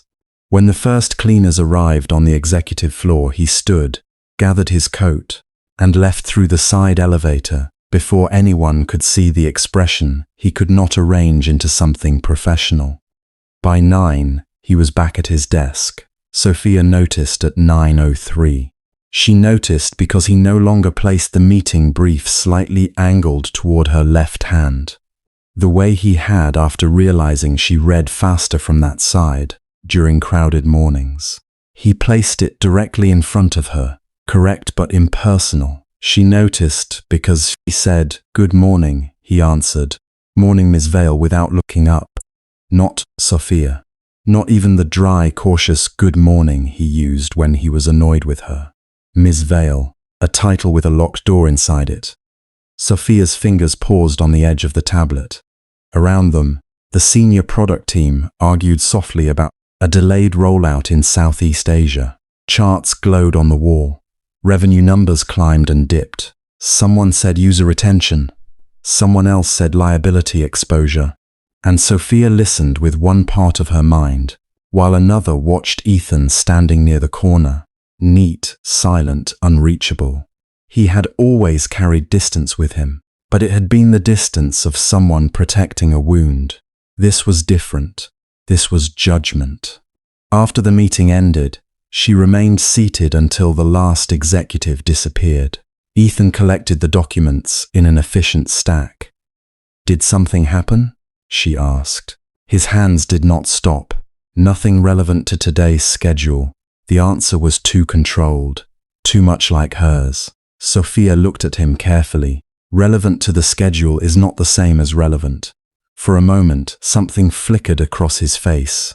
Pain, then anger, then the practiced blankness of a man who had learned that showing either could cost him. "You have the investor lunch at 12, he said. "Legal review at 2:30. The Heritage Foundation banquet tonight begins at 7. Ethan." He finally looked at her. There was no accusation in his eyes yet. That would have been easier to meet. Accusation invited defense, explanation, evidence. What she saw instead was disappointment already settling into place, as if some quiet hope had died before she even knew it had existed. "Tell me what I did," she said. His jaw tightened. Sophia rarely asked questions like that. She rarely left herself standing in the open, without armor, without a statement prepared, without a line that reminded people where the boundaries were. Ethan seemed to know that. For one second, his expression almost changed. The coldness loosened at the edges, and she saw the tired young man underneath, the one who had slept too little and carried too much. Then he lowered his gaze to the folder in his hands. "You didn't do anything," he said. It should have been a relief. Instead, it landed between them like a lie placed carefully on a table. Sophia rose from her chair. "Then why are you speaking to me as if I'm someone you regret trusting?" His fingers tightened against the paper. Outside the glass wall, assistants moved past with tablets and coffee cups, unaware that the air inside the conference room had thinned. Sophia did not step closer. She had learned long ago that cornering wounded people only taught them to bite. Ethan gave a small, humorless smile. Trust is a big word in this building. The sentence struck too close to things she did not yet understand. Her mind moved quickly, searching the past 48 hours. The audit, Victor's committee request, Maya's warning that someone had accessed the sealed industrial archive. The old factory records her family board had locked behind voting rights even she, as CEO, could not override without triggering a public, legal battle. A fine chill touched the back of her neck. "Did you see something in the archives?" she asked softly. Ethan's eyes lifted. That was all the answer she needed. Sophia felt the room tilt, not visibly, not enough for anyone else to notice. Only inside her, where the old fear had always lived, that her father's company, her family's pride, had been built over something buried and still breathing. "What file?" she asked. He looked at her for a long moment. "You tell me." "I can't." His laugh was quiet. "Of course." "No," she said, and the single word came sharper than she intended. She drew in a breath, forced it lower. "I mean, I can't access the full records, not yet. The board sealed certain historical files before I inherited voting control. I've requested them 3 times. Each time, the family committee blocked review on the grounds of litigation exposure." Ethan watched her, as if every word had to cross a bridge he no longer trusted. "You're the CEO. Yes. A billionaire. Yes. And you want me to believe there's a door in your own company you can't open? Sophia met his eyes. There are many doors in my own family I was never allowed to open. The honesty made his mouth tighten, as if he hated that it sounded possible. Before either of them could speak again, Sophia's phone vibrated on the table. Grace Vale's name appeared on the screen, followed by Victor's message in the banquet group thread.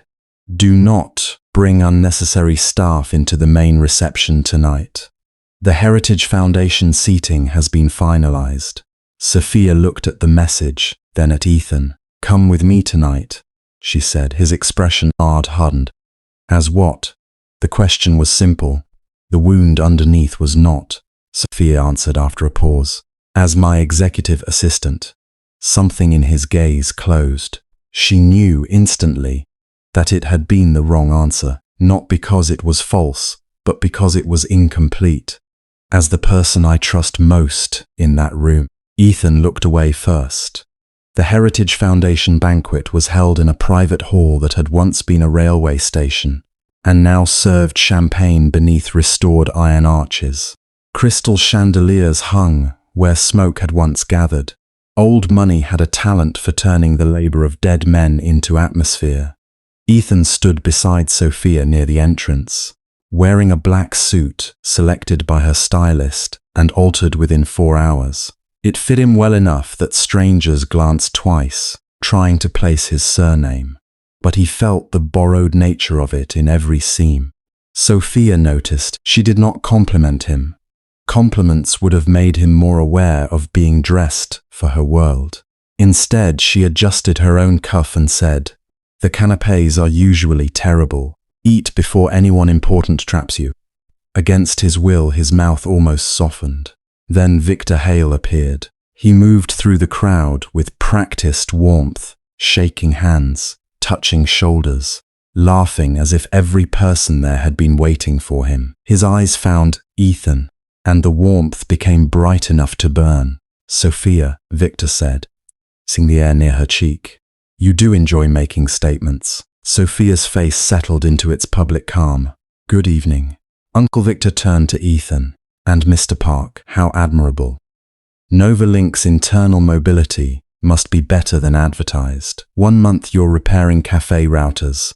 The next you're wearing Italian wool among trustees. Nearby conversation dipped, not stopped. Never so impolite as stopped, but enough." Ethan's face remained still. Sophia's hand tightened around the stem of her glass. Victor smiled at the people around them. "Forgive me, I'm old-fashioned. I still believe formal events require a certain preparation, but perhaps dignity can be borrowed now like clothing." The silence that followed was soft, luxurious, lethal.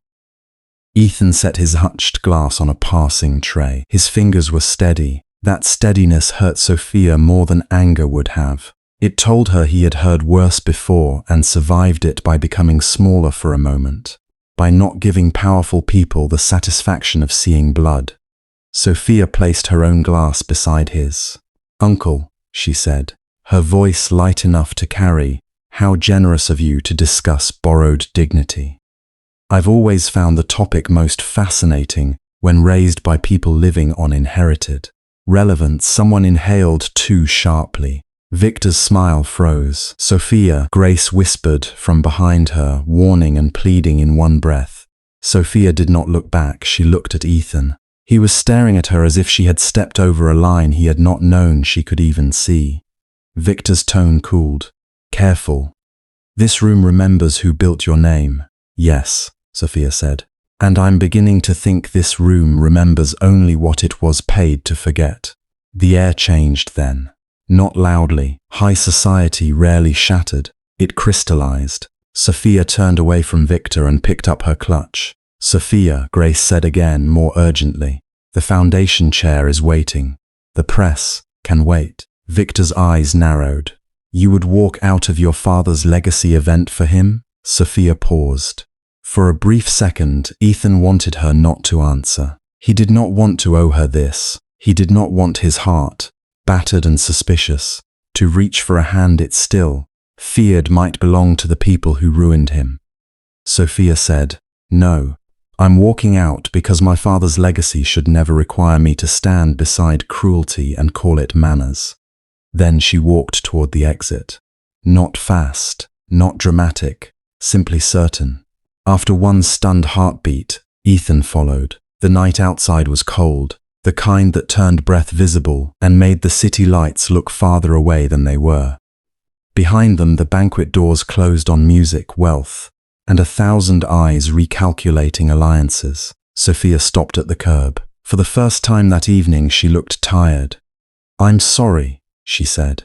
Ethan let out a breath that almost became a laugh. "For Victor? For making you stand there long enough to hear it." He looked at her profile, at the woman who had just risked headlines, donors, board whispers, and family wrath for a man her world had already decided was beneath mention. The warmth of it reached him. So did the wound. Sophia. She turned. The question had lived in him all day, growing heavier with every kindness she showed him. His voice was low. "Did your father destroy my family?" The question did not fall between them like an accusation. It stood there in the cold, breathing with both of them. For a moment, Sophia did not answer. The cars moved along the avenue behind Ethan, in clean streams of white and red light.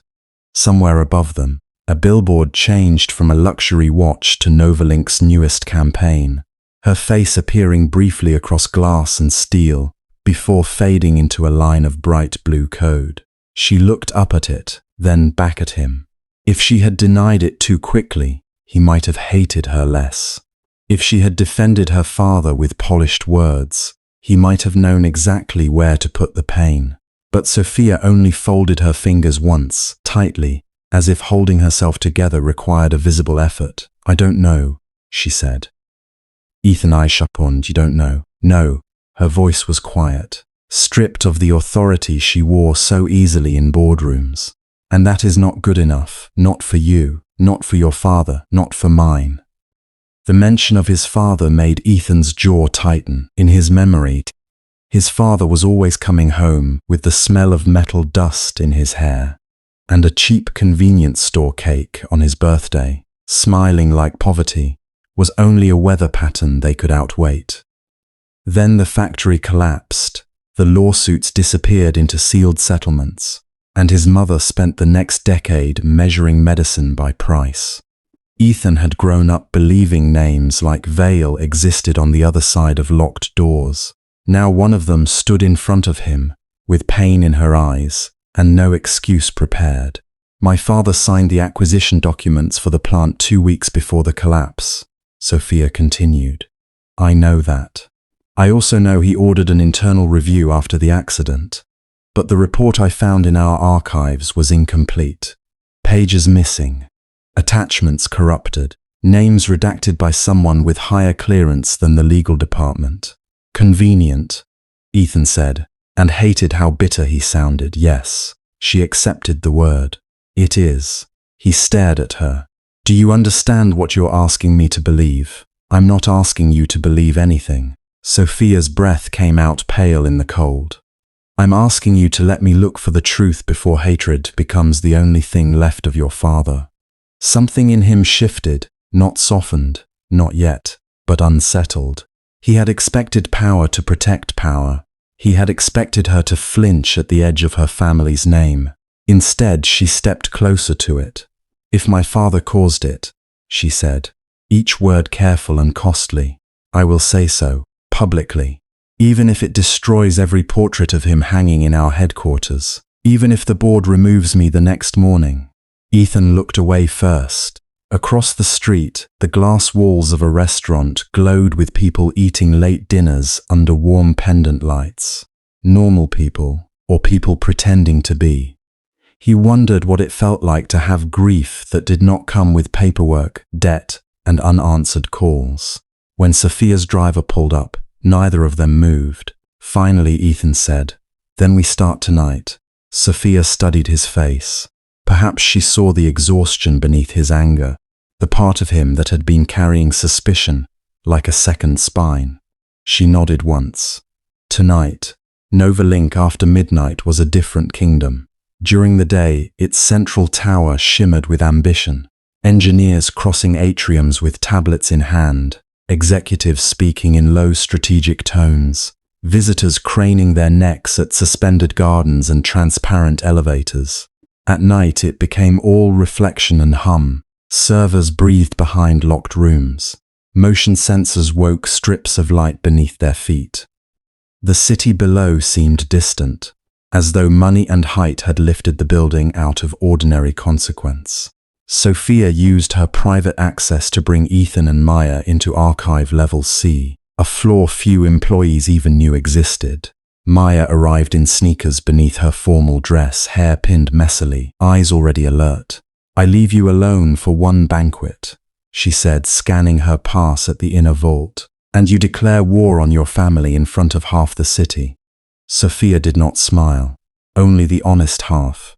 "There is no honest half." Ethan stood behind them, hands in his coat pockets, still in the suit Sophia had bought him for an evening that now felt like years ago. Maya looked at him longer than usual, not with suspicion this time. With calculation, yes, but also sympathy she was too disciplined to show openly. "I pulled what I could before coming," Maya said. "The official accident record states that the collapse resulted from contractor negligence and unreported structural fatigue. The subcontractor was Northline Industrial Safety." Ethan's face changed. "Northline inspected the plant. You know them. My father complained about them." He stepped closer to the table as Sophia activated the archival display. He said their reports never matched what workers saw on the floor. Cracks painted over, warning sensors reset, load limits changed after night shifts. Sophia's fingers paused above the glass interface. No one spoke for several seconds. Then she brought up the acquisition files. Hundreds of documents unfolded in translucent panes, signatures, board memos, inspection logs, scanned faxes from a decade ago. Ethan leaned in beside her, reading faster than most trained analysts. His anger gave him focus, her guilt gave her patience. Together they searched not like employer and assistant, not billionaire and poor man, but like two people standing on opposite sides of a locked room, each holding half a key. Hours blurred. Maya found a payment trail disguised as emergency compliance consulting. Sophia traced board authorizations that had bypassed her father's office. Ethan wrote a small recovery script to reconstruct damaged metadata from a corrupted safety database. The first restored file appeared at 2:43 a.m. It was a sensor report from the old Parkside manufacturing plant, dated 6 days before the collapse. Several support beams had registered critical stress levels. The automated system had recommended immediate evacuation and reinforcement. But the version submitted to regulators showed the same beams within acceptable limits. Manipulated. Ethan did not move. On the display, the two reports sat side by side, identical in format, opposite in truth. Sophia whispered. "Someone changed the numbers." Maya's voice hardened. "Not someone. An authorized administrator." Ethan's hands curled at his sides. He was no longer seeing lines of data. He was seeing his father walking into that building the next morning, with a lunchbox and the stubborn faith of a working man who believed warnings mattered if spoken loudly enough. "My father knew," Ethan said. "He knew something was wrong." Sophia turned to another file, her face pale.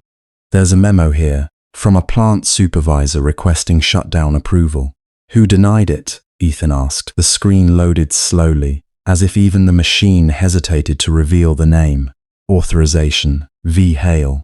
Maya exhaled a curse under her breath. Sophia went completely still.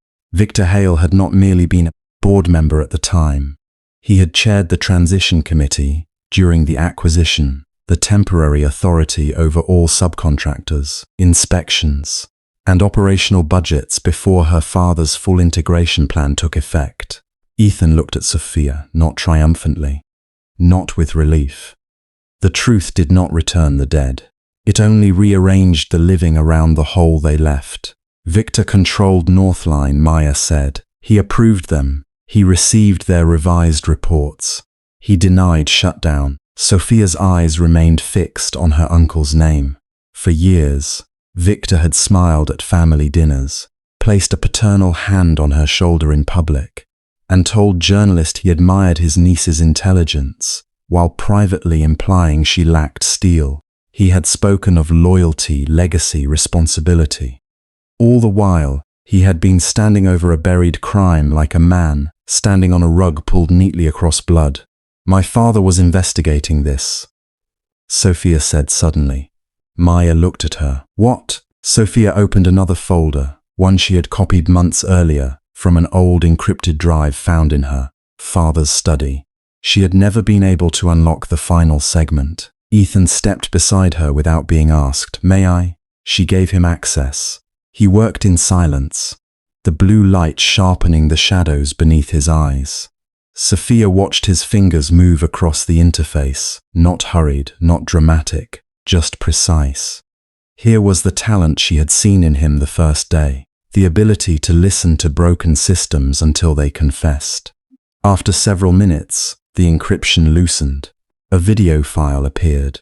Sophia's father filled the screen, older than in the portraits downstairs, tired in a way official photos never allowed. He was speaking to someone off camera. "If anything happens to me," he said, voice grainy, "look at Northline. Look at Victor's emergency fund authorizations. Parkside was not an accident, and I should have seen it sooner." Sophia's hand went to the edge of the table. Ethan reached out before thinking and steadied her wrist. It was a small touch, warm skin against cold fingers. No promise, no confession, only presence. She did not pull away. In that quiet archive, surrounded by evidence and ghosts, something between them became more dangerous than suspicion. Trust, once born, had no protection. It could be wounded more deeply than doubt. Sophia closed her eyes for 1 second, then opened them as CEO again. "We secure copies in 3 locations," she said. "Maya, prepare an emergency injunction preventing deletion of related archives. Ethan, can you trace Northline's current shell ownership? Already running." Maya looked from one to the other, and for once did not make a dry comment. "If we expose this, Victor will not just lose his seat. He could face criminal liability." "He should," Sophia nodded. "He will." By dawn they had enough to start a war. By 7, they had made the mistake of believing evidence moved faster than power. The first sign came when Ethan's terminal froze. He had returned to his workstation on the executive floor to compile the recovered files into a secure evidence packet. Sophia was in her office speaking with Maya through a protected line. Employees had begun arriving, carrying coffees, smoothing jackets, exchanging the morning's rumors about the banquet. Some looked at Ethan with curiosity, some with contempt. News traveled quickly when humiliation involved the rich. His screen flickered once. Then a red security banner appeared, "Unauthorized external transfer detected." Ethan's blood cooled. He sat forward, fingers flying. No, no, no. The system locked him out. Across the open floor, 2 compliance officers stepped out of the elevator with security behind them. Their timing was too perfect, their faces too prepared. Sophia came out of her office at the same moment. "What is this?" she asked, her voice cutting through the floor. The head of security, Daniel Cho, looked genuinely uncomfortable. "Mrs. Vale, we received an automated breach alert from Mr. Park's workstation. Restricted archival files were packaged and transmitted to an outside domain associated with Crosstech, Julian Cross's company." The name moved through the room like a spark through dry paper. Ethan stood. "That's impossible. I didn't send anything." One of the officers placed a tablet in Sophia's hands. The transfer was authenticated with Mr. Park's credentials and biometric session token. It includes copied safety documents, executive legal archives, and encrypted board communications. Sophia looked down. On the screen, the evidence was clean. Timestamps, access logs, packet routes, Ethan's employee ID, his workstation, his session, his name repeated with mechanical certainty, as if machines could not be taught to lie. Ethan searched her face, He did not ask her to save him. That hurt her most. He only stood there, pale but upright, as though he had been expecting the world to remember its original opinion of him. Around them, employees gathered at glass railings and between desks. Phones appeared in hands, lowered quickly when Sophia glanced up, raised again when she turned away. The entire company seemed to hold its breath. Victor Hale stepped from the far elevator. He wore a dark suit and an expression of grave disappointment so carefully made it was almost art. "Sophia," he said, not too loudly, but loud enough for the floor to hear. "I warned you that sentiment is not a hiring policy."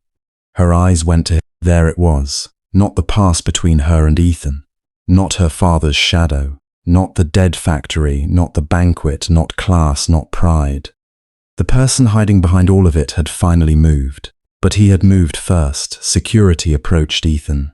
Sophia took one step forward. "No one touches him until I review the raw logs." Daniel hesitated. "Mrs. Vale, protocol requires immediate containment." "I am the protocol." Victor's voice was smooth. "You are the CEO, Sophia, which is why you cannot obstruct a breach investigation involving your personal assistant, especially after last night's public display." The words landed exactly where he aimed them, not at law, but reputation. Maya appeared behind Sophia, face drawn, tablet already in hand. "Sophia, if you interfere now, he'll use it to suspend you pending board review." Ethan heard her, Sophia heard her. So did everyone else. The cuffs were not loud when they closed around his wrists. That was the terrible part. No dramatic clang, no thunder. Only a soft mechanical click beneath the fluorescent morning light of NovaLink Technologies. Ethan kept his eyes on Sophia. "I didn't do it," he said. Her throat moved once. "I know." But knowing was not evidence. And as security led Ethan through the open floor, past engineers, executives, assistants, and silent observers, Sophia stood with the tablet in her hand, watching a perfect trail of digital proof point directly to the one man in the building she trusted more than herself. By noon, the rumor had outrun every official notice. Ethan Park was not simply under investigation. He was a spy. The word moved through NovaLink like a stain spreading under glass, quiet at first, then impossible to ignore. It appeared in private message threads, in whispered conversations near coffee machines, in the careful silence that fell whenever Sophia Vale crossed a hallway. No one said it to her face. That was how she knew they believed it. The internal bulletin went out at 12:17 p.m., drafted by legal, approved by compliance, and released under Victor Hale's coldly elegant supervision. Ethan Park, executive assistant to the CEO, had been placed on immediate suspension, pending investigation into unauthorized data extraction and suspected external communication with Crosstech, Julian Cross's company. Sophia read the notice only once. Maya stood beside her desk, both hands wrapped around a cup of untouched coffee. She looked as though she had aged 3 years since morning. "They built the trail too cleanly," Maya said. "Access logs, transferred timestamps, encrypted relay points. Whoever did this didn't just know the system. They knew Ethan's work patterns." Sophia did not sit. She stood before the window of her office, looking down at the city that often praised her without ever seeing her clearly. From the 58th floor, everything looked orderly. Cars moved like silver insects. People crossed intersections in obedient streams. The world always appeared simpler from above. Perhaps that was why people hated towers. "Can we prove the logs were manipulated?" Sophia asked. "Not yet." "Can we prove Ethan had no contact with Julian?" Maya's hesitation was very small. "Julian did try to recruit him months ago." Sophia turned, Maya's face tightened. "Ethan never told you?" Sophia remembered Ethan in the rain outside the old clinic, his shoulders stiff with pride and exhaustion. She remembered his silence whenever Julian Cross's name appeared in a report. She remembered with a thin ache that trust was never the same as possession. There were rooms in every person that love could not enter by force. "No," she said. "He didn't." Maya lowered her voice. Victor will use that. Victor uses breathing if it serves him. The attempt at humor did not warm the room. On Sophia's desk, her phone vibrated again. Board members, senior advisors, her mother. 3 missed calls from Grace Vale sat on the screen like a warning she already understood. Protect the company. Protect the family name. Separate yourself from the scandal. It was always the same sentence, wearing different clothes. At 2 o'clock, Sophia was summoned to an emergency board session. Summoned. The word arrived in the email without apology, as if she had not built half the systems that made NovaLink the most valuable technology company in the country. As if she were a temporary occupant of a chair her family had lent her. As if Victor had already begun measuring the windows for his own curtains. The boardroom was full when she entered. Victor sat 2 seats from the head, not at her chair that would have been too obvious, but close enough to suggest patience. His silver hair was perfectly combed, his tie dark blue, his expression composed, with the gentle sorrow of a man forced to do something cruel for the greater good. Sophia had grown up around men like that. They hurt you most when they sounded regretful. Grace Vale was not on the board, but her influence hung over the room anyway. Several directors had served under Sophia's father. Several owed the Vale family favors. Several feared scandal more than failure. Sophia took her seat. No one smiled. Director Lang began. Sophia, this situation has escalated beyond a personnel matter. I'm aware. The press hasn't received the details yet, another director said, but leaks are inevitable. We need a containment plan. Victor folded his hands. The cleanest course is to cooperate fully, suspend Ethan Park indefinitely, and issue a statement emphasizing that he acted without knowledge or authorization from executive leadership. Sophia looked at him. You mean from me? I mean from the company. You rarely mean only what you say, uncle. A slight ripple moved through the room. Victor's gaze remained mild. This is not the time for sentiment, he said. Mr. Park's background already raises questions. No formal degree. Prior association with unstable freelance networks, financial vulnerability, a sick sister. These are pressure points a rival could exploit. Sophia felt something in her go very still. There it was. Not evidence. Class dressed in legal language. A poor man could be talented, but not too talented. Useful, but not trusted. The moment how he did it, scapegoat, his hunger, his rent, his family illness became motives. How efficient, Sophia said softly. You've convicted him using his poverty. Victor's eyes cooled. I am protecting NovaLink. No, you are protecting a version of NovaLink where people born outside your circle are guilty until sponsored. Director Lang cleared his throat. Sophia, your personal attachment to Mr. Park complicates your judgment. For 1 second, silence pressed against the walls. Personal attachment. No one had dared call it love. Not because they were polite, but because love was difficult to regulate. Attachment, however, sounded like weakness, conflict, liability. Sophia's fingers rested on the edge of the table. Her nails were unpainted. Ethan had once noticed that. You are suggesting I abandon an employee without proof, she said. We are suggesting, Victor replied, that you preserve your authority. If you fight this too publicly and he is guilty, your position becomes untenable. And if he is innocent, then the investigation will show that.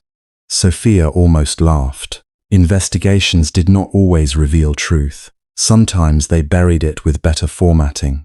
The meeting ended with no resolution, only pressure wrapped in procedure. Sophia was advised not to contact Ethan, advised not to interfere, advised to remain visible, calm, distant. She signed nothing. By evening, paparazzi had gathered out NovaLink's headquarters. The story had leaked in pieces. Billionaire CEO's assistant suspended. Possible espionage. Rival company implicated. Questions raised about Sophia Vale's judgment after public closeness with employee.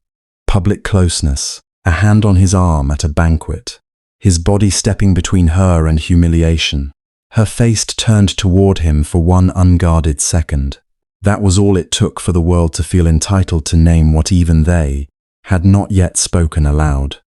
Sophia left through the underground exit in a plain black coat, with only Maya and one security driver aware of her route. She did not go home. She did not answer her mother's calls.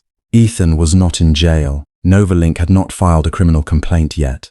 That was the only space Sophia had managed to hold open before Victor closed every door. He was staying in his small apartment under suspension, monitored by legal restrictions, his company access revoked, his name bleeding across news feeds. The building where Ethan lived had a broken front light and narrow stairs that smelled faintly of dust, laundry detergent, and someone's dinner. Sophia had been there only once before, and even then she had remained in the doorway, feeling too expensive for the hallway. Tonight she climbed the stairs alone. Ethan opened the door after the second knock. For a moment neither of them spoke. He looked tired in a way that sleep would not fix. His dark hair was damp, as if he had washed his face too many times. There was a faint red mark around one wrist where the cuffs had pressed. His apartment behind him was neat, almost painfully so, a folded blanket on the worn sofa, a small table with two mismatched chairs, an old laptop closed like a mouth refusing to defend itself. Sophia, he said. Her name sounded different here, not like an announcement, not like a command people feared, just two syllables, held carefully. I shouldn't stay long, she said. He stepped back. She entered, and the room seemed smaller around her, not because it was poor, because there was nowhere to hide. Ethan closed the door. Did legal approve this visit? No, a humorless breath left him. That's reckless. Yes. You're not supposed to be reckless. I'm learning. He looked at her then, really looked, and the anger he had been holding seemed to struggle with worry. That was Ethan's cruelty and kindness both. He could not stop caring even when he wanted to. Why are you here? He asked. Sophia had prepared answers in the car. Practical ones, safe ones. We are reviewing the evidence. Maya is tracing the relay path. Do not speak to anyone. Do not access any device connected to your old work. But standing in his apartment, seeing the red mark on his wrist, the prepared words became unbearably insufficient. I need you to trust me, she said. His expression changed, not softened, not hardened, changed, as if she had touched the deepest bruise without warning. Trust you. His voice was quiet. Sophia, this morning your company put cuffs on me in front of everyone. My company was used against you. That distinction matters more from your side of the glass. She accepted the hit because it was deserved. Ethan walked to the window, then stopped because there was nowhere meaningful to go. Outside, the streetlights flickered over parked cars and wet pavement. The city did not care who was innocent. I know what people are saying, he said. That I sold access, that Julian Cross bought me, that a guy like me was always going to take the money eventually. I don't believe that. You don't, but can you stop them? Sophia did not answer quickly enough. His mouth curved, not into a smile, but into recognition. That's what I'm afraid of. She moved one step closer. Ethan. My father trusted people with better suits than his, he said. He signed papers he didn't understand because they told him it was procedure. When everything collapsed, they called him negligent, a factory worker, replaceable, too small to fight the truth they wrote over him. Sophia felt the old factory case rise between them like smoke. Ethan's ruined family, her father's final investigation, Victor's panic hidden beneath polish. All the history neither of them fully understood yet, binding them before they had even met. I won't let that happen to you, she said. His eyes met hers. Can you promise that? As Sophia or as Vale? The question entered her chest and stayed there. She had spent her life trying to separate the two. Sophia, the girl who remembered her father leaving notes in the margins of bedtime stories. Vale, the name engraved on buildings, contracts, donations, and sins. Sophia, who anonymously paid hospital bills. Vale, whose company might have destroyed Ethan's family long before she hired him. I don't know how to be only one of them, she admitted. But I know what I will choose. What? You. It was not a confession. It was too bare to be strategy and too quiet to be performance. The words stood between them, small and frightening. Ethan's face shifted, pain loosening into something more dangerous. Hope. Sophia looked away first, because if she kept looking at him, she might reach for him, and if she reached for him, the fragile line between trust and need might disappear entirely. I can't tell you everything yet, she said. Not because I don't trust you. Because if Victor is watching your communications, anything I say can be used to trap you further. Maya and I are following something inside the audit architecture. It may connect to older records. To my father. His body went still. Don't, he said. But it was not refusal. It was fear. I have to, you could lose the company. Yes. Your board will turn on you. Some already have. Your mother? Sophia's silence answered. Ethan lowered his head. For a while, the only sound was the refrigerator humming in the corner and traffic passing below like distant rain. When he spoke again, his voice was rough. I don't want to be the reason everything you built burns. Sophia looked at his hands. They were capable hands, marked not by luxury but by use. The hands that had fixed a broken server in the middle of the night, carried his sister's medical forms, held her steady once when the world flashed with cameras. You're not the fire, she said. You may be the first honest light this place has had in years. His breath caught almost invisibly. She reached into her coat pocket and took out a simple phone, old-fashioned, unconnected to NovaLink systems. Maya had objected, Sophia had insisted. Use this only if someone approaches you. No messages unless necessary. No calls except to Maya's secure line. He took it, their fingers brushing. Such a small touch, less than a second. Yet it undid her more completely than any embrace could have, because neither of them moved away at once. Ethan looked down at their hands. I'm still angry, he said. I know. I'm scared. I know. I don't know if I can trust a world that has always had more power than me. Sophia's voice softened. Then don't trust the world tonight. His eyes lifted. Trust me for one night, she said. Tomorrow you can decide again. Something in him broke, not loudly, not visibly, but in the way his shoulders lowered, as if he had been carrying a door shut against a storm and had finally allowed someone to stand on the other side with him. One night, he said. Sophia nodded. She left before either of them could say something that would make leaving impossible. In the car, her phone showed 17 missed calls from Grace Vale and one message from Victor.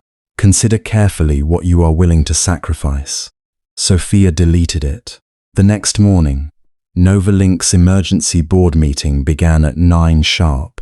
Reporters crowded the plaza below. Analysts were already speculating about leadership instability. Crosstech stock had risen overnight. Victor arrived early, Sophia arrived last. She wore white, not the soft white of innocence, but the clean, severe white of a blade under light. Maya walked behind her carrying a sealed folder and a tablet loaded with files that were not yet ready to become evidence, but were enough to become a war. The directors watched her take her seat. Victor spoke first. I hope you have come prepared to authorize a public statement, distancing yourself from Mr. Park. Sophia placed both hands on the table, she said. The room tightened. Director Lang frowned. Sophia, I will authorize a full independent forensic review, external legal oversight, and disclosure of all relevant audit systems, including executive-level access histories. Victor's expression barely moved, but she saw it, the smallest contraction near his eyes. And, Sophia continued, her voice calm enough to frighten even those who had underestimated her. If Ethan Park is proven guilty by evidence that survives independent review, I will step down as CEO of NovaLink Technologies for the duration of the board's transition process. Maya turned her head sharply, though she had known Sophia might do something dangerous. The room erupted. Victor leaned forward, his mask finally thinning.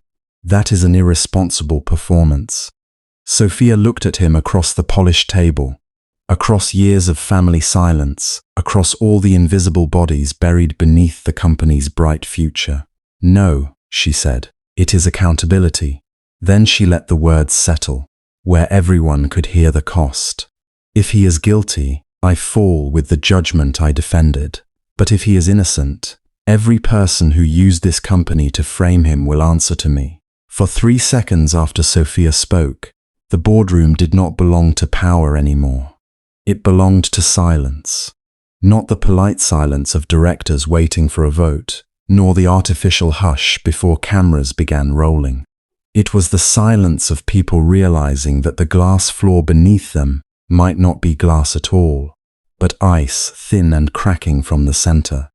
Sophia stood at the head of the table with her hands resting lightly on the polished surface.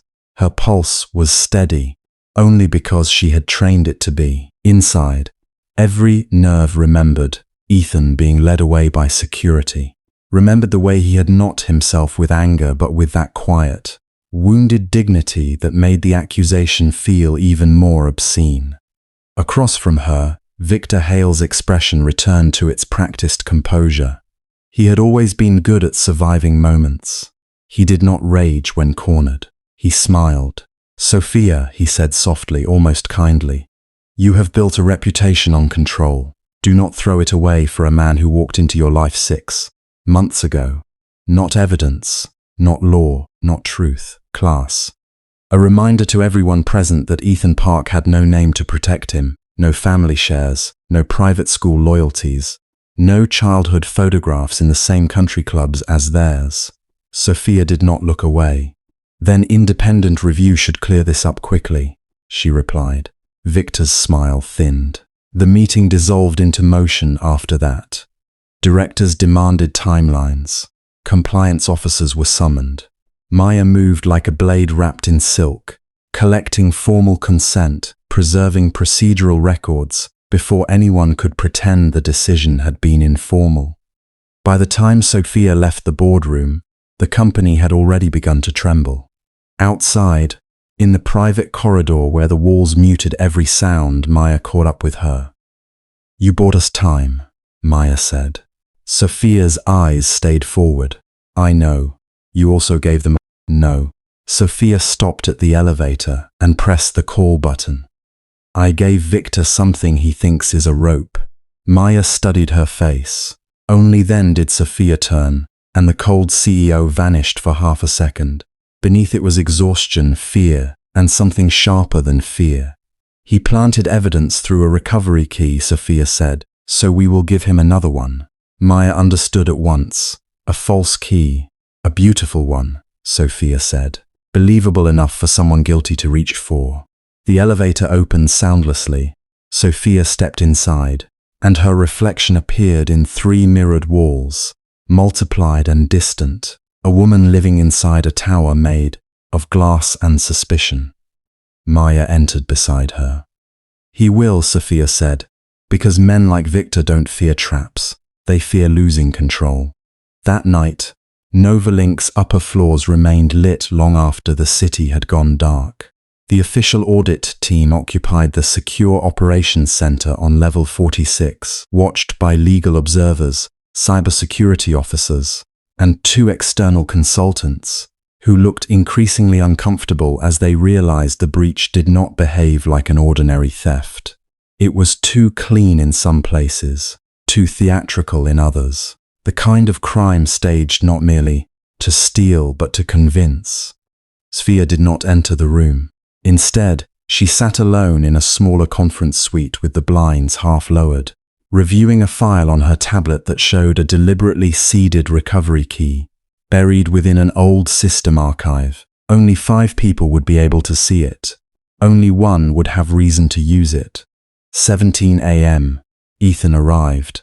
He had not been allowed back into core systems. His badge remained suspended, his workstation sealed, his name still circulating across internal messages in tones of pity, fear, and judgment. Yet Sophia had arranged, through Maya, for him to be brought in as a consulting respondent under supervision. He entered wearing the same dark jacket he always wore when he had nothing appropriate for executive rooms, but refused to appear ashamed of it. There were shadows beneath his eyes. His hair was slightly damp from the rain outside. For a moment, Sophia forgot the company, the board, the trap. She saw only the man everyone else had tried to reduce into a liability. "You shouldn't be here this late," she said. Ethan gave her a faint smile. "That sounds like something my sister would say. Lena is usually right." "She is," he admitted. Then his gaze fell to the table, to the array of printed logs Sophia was not supposed to let him touch. "But I kept replaying it, the breach path, the timing, the gaps. You don't have access to reconstruct it." "No," he tapped his temple gently. "But I remember things." Sophia knew that about him. She had noticed it first in the basement auditorium months ago, when he had corrected a live system fault from memory, after glancing once at a diagnostic projection. Ethan's talent was not merely coding. It was pattern, rhythm, the ability to hear machinery the way musicians heard music. He sat across from her, careful not to move too close, as though the world had already warned him that proximity to her was dangerous. Maya joined them with 2 cups of vending machine coffee and a stack of authorized redacted logs. "You can speak," she told Ethan. "You cannot operate." "Understood." For the next 2 hours, Ethan rebuilt the crime without touching a keyboard. He asked for timestamps. He closed his eyes when Sophia read them aloud. He drew lines on a legal pad, ugly and precise, connecting access pings, authentication delays, false privilege escalations, and one strange 12-second pause in the transfer sequence that the audit team had dismissed as network lag. "It wasn't lag," Ethan murmured. Sophia leaned closer. "What was it?" "A handoff." Maya stopped writing. Ethan turned the pad around. "Whoever planted the evidence wanted it to look like I copied the design files directly to Julian Cross's offshore server. But this 12-second pause means the files were routed through an internal mirror first. Someone inside NovaLink caught them, repackaged them, then pushed the copy outward. So the person framing you had executive-level access," Maya said. "Or access borrowed from someone who did." Ethan's voice was calm, but Sophia saw the muscle in his jaw tighten. "The signature isn't mine. It's made to look like mine by someone who studied my habits." His eyes lifted to Sophia, not accusing, not pleading, trusting her to understand the wound. Sophia's throat tightened. "Victor's team had access to your probation review and my code samples," Ethan said. "The ones I submitted before you hired me." Maya's phone vibrated on the table. She glanced down and something changed in her expression. Sophia noticed immediately. "What is it?" Maya looked at Ethan, then back at Sophia. "The investigator I sent to Pennsylvania found someone." The room seemed to become smaller. "The factory case?" Sophia asked. Maya nodded. "A maintenance supervisor, Daniel Rowe. He was listed as deceased in one private settlement summary, but he's alive, living under his sister's name in a rural clinic town. He says he has records." Ethan went still. Sophia knew the old factory case had always been a dark room inside him. His father had worked there before the accident that ruined his family. The official story had blamed worker negligence, then erased the dead, and injured beneath settlements too small to heal anything. Ethan's father had lost his health, then his job, then most of his hope. "What records?" Ethan asked, his voice lower than before. Maya hesitated. "Shipping documents, safety reports, internal memos." "He says Victor Hale authorized illegal battery components through an unregistered supplier. The ventilation system was overdue for replacement, but shutting the line down would have exposed the supply chain before a government contract review." Ethan stared at her. Sophia felt something cold move through her chest, not surprise exactly, but confirmation of a fear she had spent years trying not to name. "My father investigated that plant before he died," she said quietly. Maya turned to her. Daniel Rowe says your father came to see him. The words did not strike Sophia loudly. They entered softly, almost gently, and then hollowed her out. Her father had died in a car crash on a wet road outside the city. Brake failure, they had said. A tragic accident. An old vehicle he should not have been driving himself. Sophia had been 23, young enough to still expect one more conversation. Old enough to inherit a kingdom before she had finished grieving the man who built it. For years, Grace had refused to discuss his final week. Victor had called grief an unreliable archive. Now, an old witness in hiding was saying her father had been following the same trail. Ethan's hand moved slightly across the table, then stopped before touching hers. The restraint hurt more than contact would have. Sophia looked at him. "I'm sorry," he said. There were many things he could have said. That her family had destroyed his. That justice had come late. That sorry was too small a word. Instead, he gave her the only kindness possible between two people standing on opposite sides of the same wreckage. Sophia reached out and placed her fingers for his, just once, just enough. Maya lowered her eyes and pretended to review her notes. By morning, the trap began to close. At 6:42 a.m., the false recovery key was accessed. Not from Victor's personal terminal. He was far too careful for that. It came through an internal compliance environment, using emergency archival authority, masked behind a chain of temporary credentials. But the key had been designed to do more than appear useful. It marked every system it touched, leaving a trace invisible to standard scans and visible only to the independent audit framework Sophia had insisted on in the boardroom.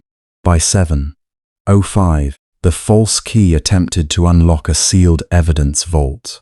By 7:06, it triggered a silent capture. Maya watched the trace populate on the secure monitor, her face pale with controlled triumph. "We have him reaching for planted material." Sophia did not allow herself relief. "We have someone reaching, not him. Not yet." But she knew. In her bones, she knew. Victor had taken the bait because he believed everyone else was driven by desperation. He could not imagine Sophia being patient when wounded. He could not imagine Ethan remembering enough to become dangerous without access. He could not imagine Maya finding ghosts he had paid to bury. That afternoon, they flew quietly to meet Daniel Rowe, not in a private jet. Sophia refused the visibility. Maya arranged a charter under legal confidentiality, then a plain black car that carried them through narrow roads washed silver by rain. Ethan sat beside Sophia in the back seat, looking out at fields that had not yet surrendered to spring. After nearly an hour, he said, "If this is true, then my father wasn't careless." Sophia turned to him. The sentence was not about legal blame. It was about childhood. About years of hearing neighbors whisper that desperate workers made mistakes, that poor men took risks, that accidents happened to people who had no choice but to accept unsafe rooms and locked doors. "No," Sophia said. "He wasn't." Ethan swallowed. His eyes stayed on the window. "I hated your company for a long time. You should have." That made him look at her. Sophia's voice was quiet. "If NovaLink hurt your family, then your anger was not wrong. Even if I didn't know, even if my father tried to stop it, the name on the building was ours." Ethan looked at her for a long moment. "You always do that." "What? Carry the whole building on your back?" Sophia smiled faintly, but her eyes burned. "Someone has to make sure it doesn't fall on people." He did touch her then, his hand closing around hers in the dim back seat. Not as an assistant, not as someone rescued.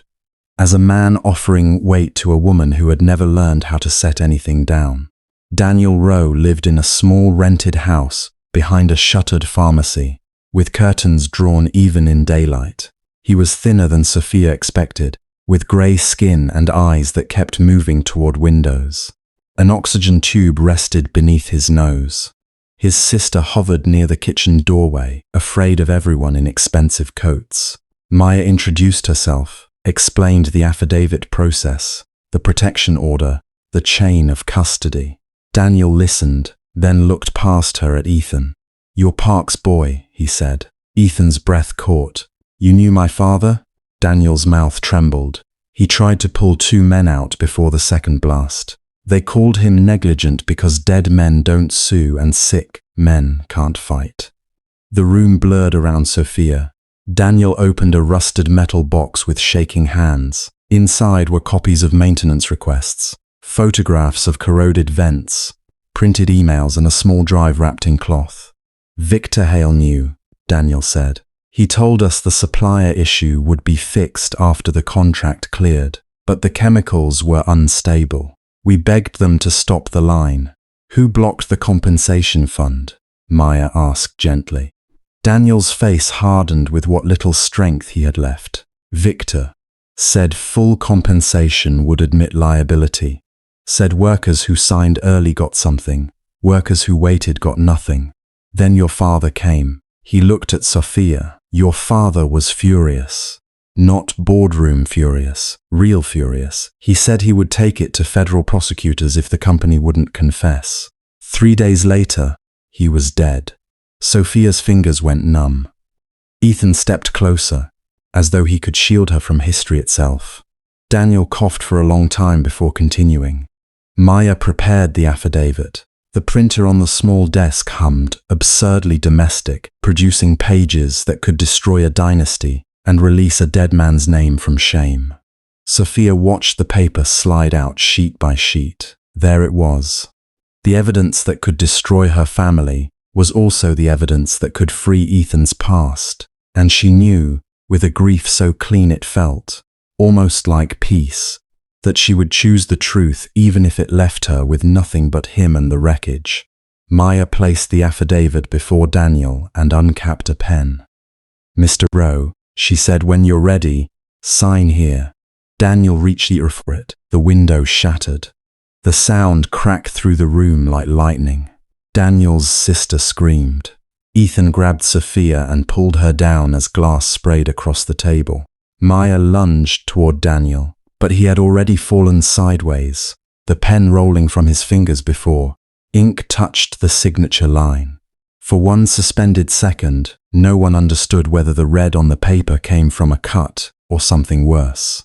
Then Ethan shouted for pressure. Maya called emergency services, and Sophia knelt beside the man who had carried the truth alone for years, her hands shaking as she pressed cloth against his shoulder. Outside, an engine roared away. Sophia's phone began to vibrate. Once, twice, again and again. She looked down through the dust and broken glass.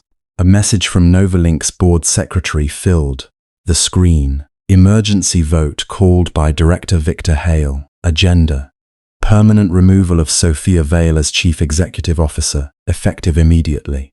By the time the ambulance doors closed, Sophia's palms were still stained with Daniel Rowe's blood. It had dried in the fine lines of her fingers beneath the edge of her diamond watch, across the white cuff of the shirt she had chosen that morning, because she wanted to look calm when she asked a frightened man to tell the truth. Now calm felt like a language from another country. Maya stood beside her, under the harsh emergence lights of the underground parking bay, her face pale but composed in the way lawyers learned to be when panic would only waste time. Daniel was alive. The bullet had torn through his shoulder, missing the artery by less than 2 inches. His sister had gone with him, sobbing into a blanket offered by a paramedic. The affidavit remained unsigned, its first page freckled with glass dust and blood. Sophia looked at it once before Maya sealed it in an evidence folder. "Go," Maya said quietly. Sophia did not ask where, she already knew. NovaLink Tower rose 12 blocks away, its glass skin reflecting the city like a blade. At the top floor, the board would be gathering in the circular conference room her father had built, when he still believed transparency was a corporate virtue rather than a weakness waiting to be exploited. Sophia's phone had not stopped vibrating. 3 directors had sent regretful messages. One said he was caught in traffic. One said his legal team had advised him to abstain. One, who had toasted her father at every anniversary dinner for 14 years, wrote only, "Sophia, for the sake of the company, consider stepping aside with dignity." Dignity. She almost laughed, but there was no air for it. Ethan came out of the building behind them.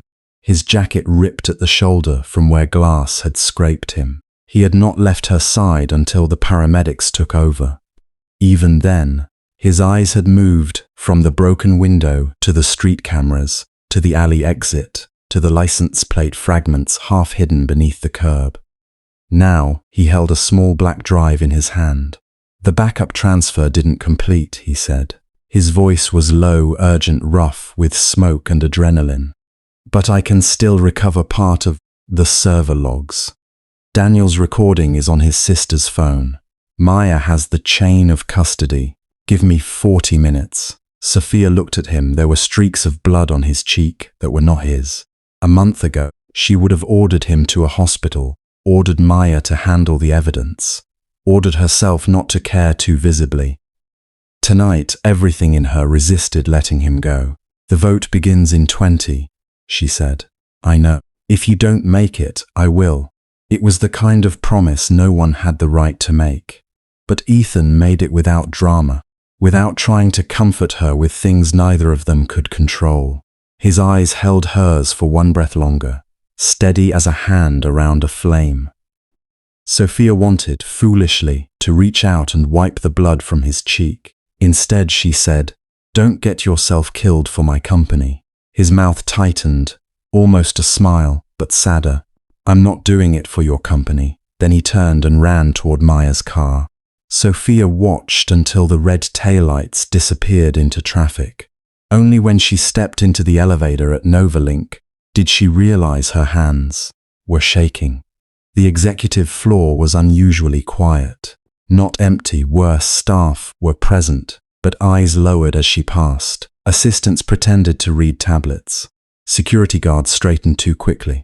The news had already leaked through the internal channels. Emergency vote, CEO removal, pending scandal, possible criminal investigation. Power did not vanish all at once. It thinned first in the room around you. At the entrance to the boardroom, her mother waited. Grace Vale wore a navy dress and pearls, immaculate even at midnight. The picture of an old family that believed fear should be starched before it was displayed. When she saw Sophia's bloodied sleeve, something in her face broke for a second. "Sophia." "Not now, Mother." Grace caught her wrist. Her fingers were cold. "Listen to me. Victor has enough votes if this becomes about the factory case. If you admit anything publicly, you won't just lose your position. You may lose the company, your father's name. My father was investigating it before he died." Grace went still. The corridor lights hummed above them. In that small silence, Sophia saw the truth she had been avoiding. For years, her mother had not been protecting innocence. She had been protecting grief from becoming evidence. Grace lowered her voice. "He suspected. He didn't know. And if he had lived," tears gathered in Grace's eyes, but she blinked them back with practiced brutality.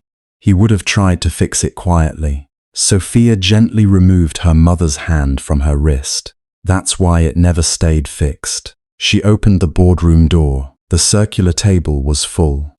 12 directors sat beneath the cold glow of recessed lights. Tablets aligned, water glasses untouched. Victor Hale occupied the seat opposite the CEO's chair, not at its head, but close enough to suggest he was ready to move. He looked impeccable. Silver hair brushed back, tie perfectly knotted. Expression weighted with sorrow. It was the costume men wore when they intended to bury you and wanted witnesses to admire their restraint. "Sophia," he said, rising slightly, "we're relieved you came. Given tonight's violence, no one would have faulted you for stepping away." Several directors looked down.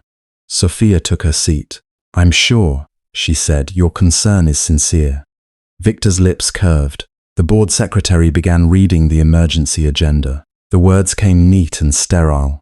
Fiduciary duty, reputational exposure, executive instability, unauthorized investigation, conflict of interest. Sophia listened without interrupting. She had learned long ago that some attacks dressed themselves as procedure, because procedure rarely got blood on its cuffs. Director Lang, who had once told her she reminded him of her father, cleared his throat. Sophia, there are reports that you concealed material information regarding historical liabilities tied to the old Vale Components factory. If true, it places the board in an untenable position. I did not conceal it, Sophia said. I investigated it. Victor sighed without board authorization because someone on this board was destroying evidence.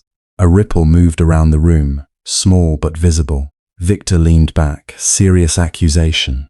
Conveniently unsupported, Maya was not there. Ethan was not there. Daniel was in surgery.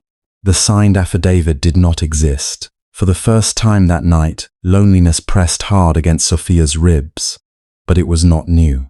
It was the same loneliness that had walked with her through press conferences after her father's death, through investor dinners where men twice her age called her girl after praising her quarterly earnings, through quiet birthdays spent approving scholarships under foundation codes that hid her name.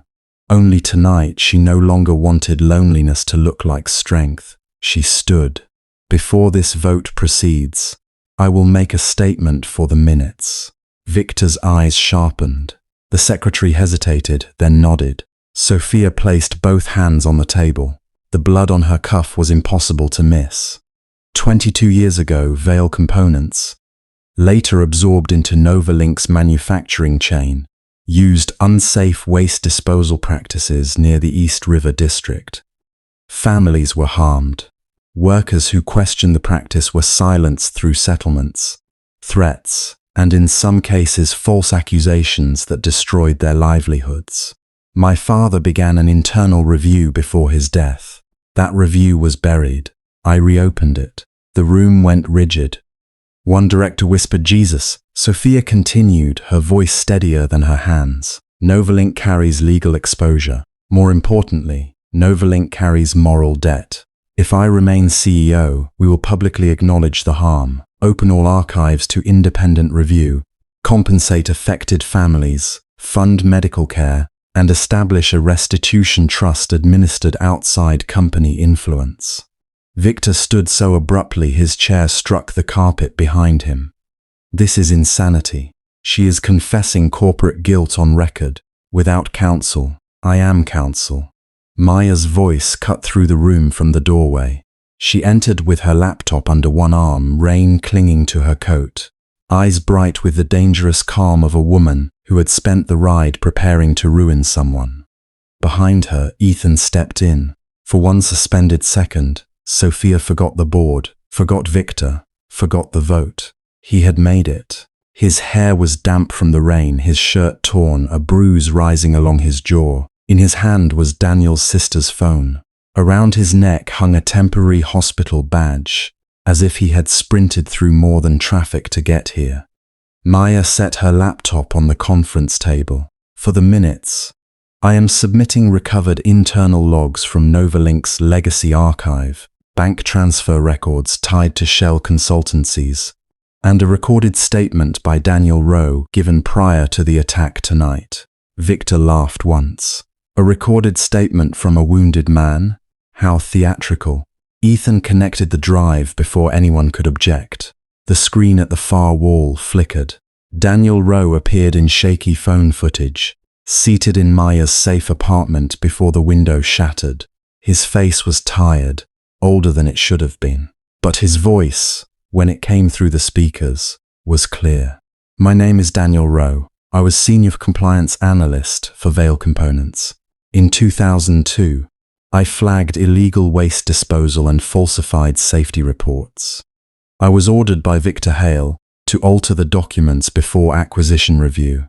When I refused, funds were routed into an account under my name. I was accused of embezzlement. I ran because I was told my sister would be next. Director Lang's face drained of color. The recording continued. Names, dates, account numbers, the old factory, the quiet bribes, the men paid to vanish. Ethan stood at the screen, one hand gripping the table edge so tightly his knuckles whitened, because among those names was his father's.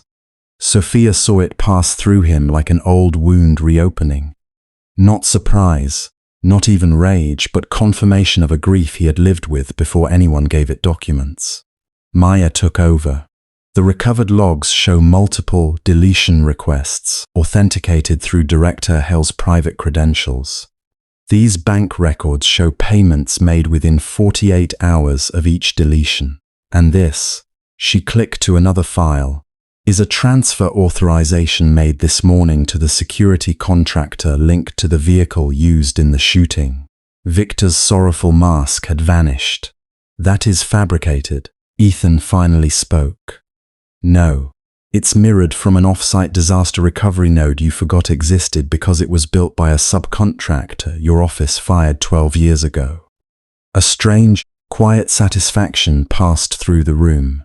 Not triumph. Something cleaner. The sound of a locked door opening. The board secretary looked shaken. Director Hale, do you wish to respond for the record? Victor looked around the table, searching for loyalty and finding calculation instead. Men like him understood power well enough to know when it had stepped away. You ungrateful child, he said to Sophia, voice low now. Do you think this makes you noble? You just handed our enemies a weapon. No, Sophia said. I handed the victims a name. The vote changed after that, not with applause. Real life rarely offered such mercy. It changed through a sequence of pale faces, whispered, legal advisories, directors revising positions to survive history. The emergency motion to remove Sophia failed. A new motion passed to suspend Victor, Hale pending criminal investigation, and to notify federal authorities. Security entered the room. Victor did not resist when they approached. He adjusted his cufflinks, that small aristocratic gesture he had used all her life to remind everyone he belonged in rooms they were only allowed to enter. At the door he paused, then he smiled. It was not the smile of a defeated man. It was the smile of someone who had saved one knife for the moment. Everyone leaned forward to see the wound.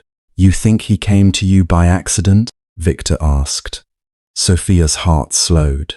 Ethan went still. Victor turned slightly, enough for the board to hear, enough for the world inside that room to rearrange itself around his words. Ask your loyal assistant about Julian Cross. Ask him about the offer made before he entered NovaLink. Ask him whether he was approached to get close to you, to pass information, to find a weakness. The room fell silent. Maya's gaze snapped to Ethan. Sophia did not move. Ethan's face had gone ashen. Not guilty in the simple way, not exposed as a villain in the clean way stories preferred, but struck by something he had feared and failed to outrun. Victor's smile widened.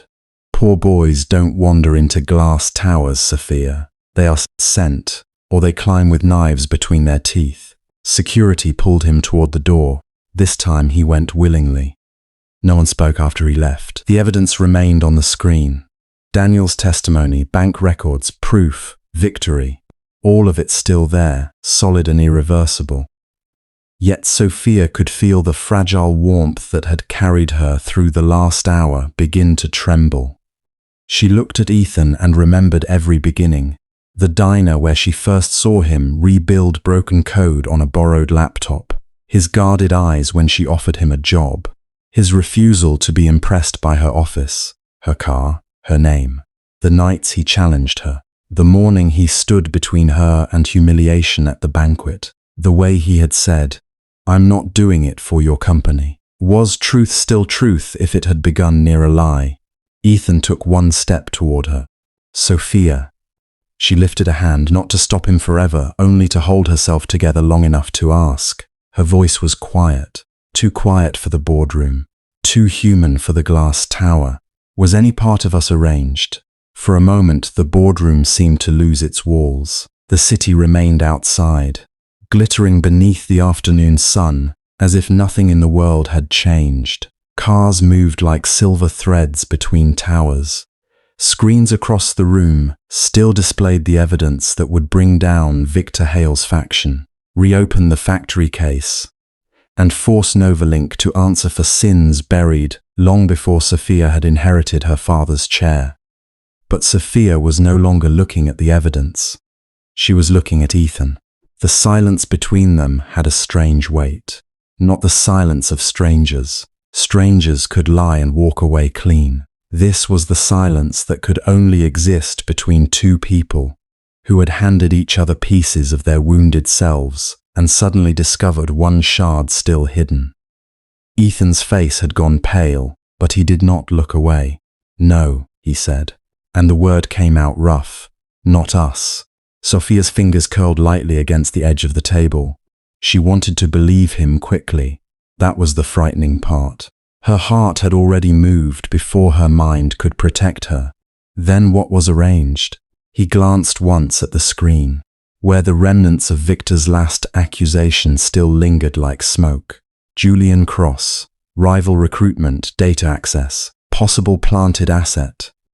Months ago, those words would have been meaningless to her. Another corporate game, another knife wrapped in paper.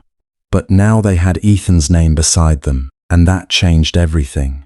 Ethan drew a breath. "Before I met you, someone from CrossTech contacted me." A faint movement passed through the room. Maya, still standing near the projection console, looked down.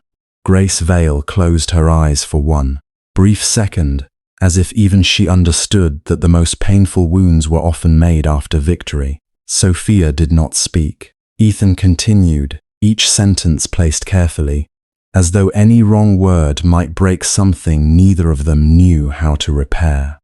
"They saw one of my open source security patches. I didn't even know anyone important had noticed it.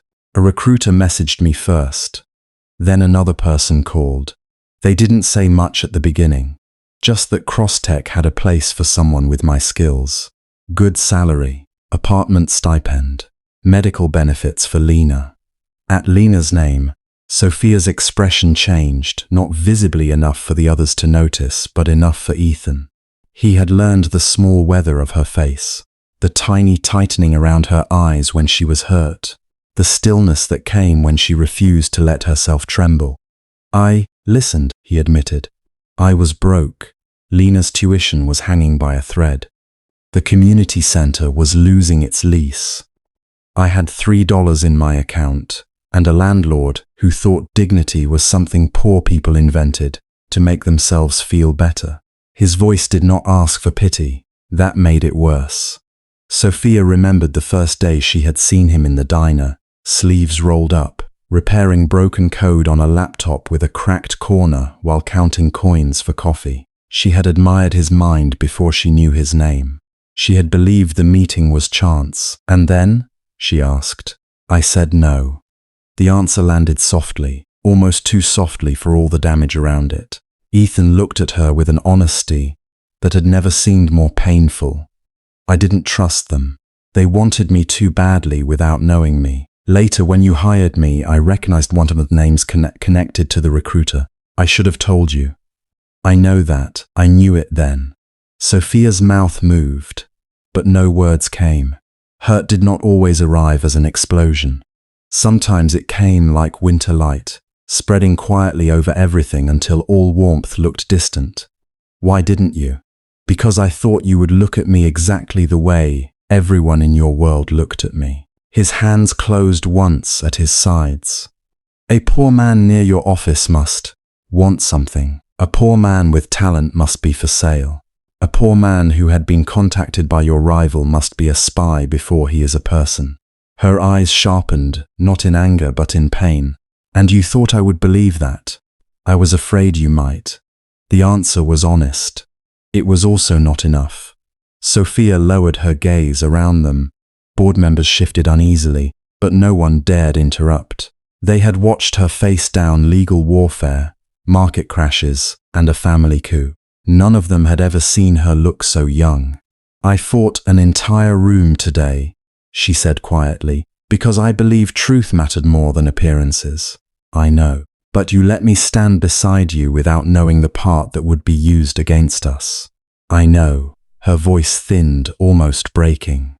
"Ethan, I was not hurt because someone contacted you. I was hurt because you decided my fear for myself would be stronger than my faith in you. That struck him harder than any accusation. He had expected anger, perhaps even dismissal. He had prepared himself for her coldness, because coldness could be endured, but this was different. This was the sorrow of someone who had been willing to cross a bridge, only to discover he had removed one plank without telling her. "I'm sorry," he said. There were apologies that defended, and apologies that knelt without bending the body. This was the second kind. Sophia heard it, she accepted its truth. But acceptance was not the same as healing. Maya finally stepped forward, her professional calm gentled by affection. "Sophia, the board is waiting for your statement to the press. The restitution vote will pass," Sophia said. No hesitation, no drama. Just the return of the woman who could bleed privately and still hold a company accountable in public. She turned from Ethan to the room. NovaLink will issue a full admission regarding the old factory case. All victim families will be compensated with independent oversight, medical funds, pensions, education support, and public release of the internal archives. No settlement will require silence. No family will be asked to trade truth for money. A stunned quiet followed. For years, executives had treated guilt like a liability to be minimized. Sophia spoke of it like a debt that had waited too long. Grace Vale opened her eyes. Her face, once polished by pride and fear, had changed in ways age alone could not explain. She looked at her daughter.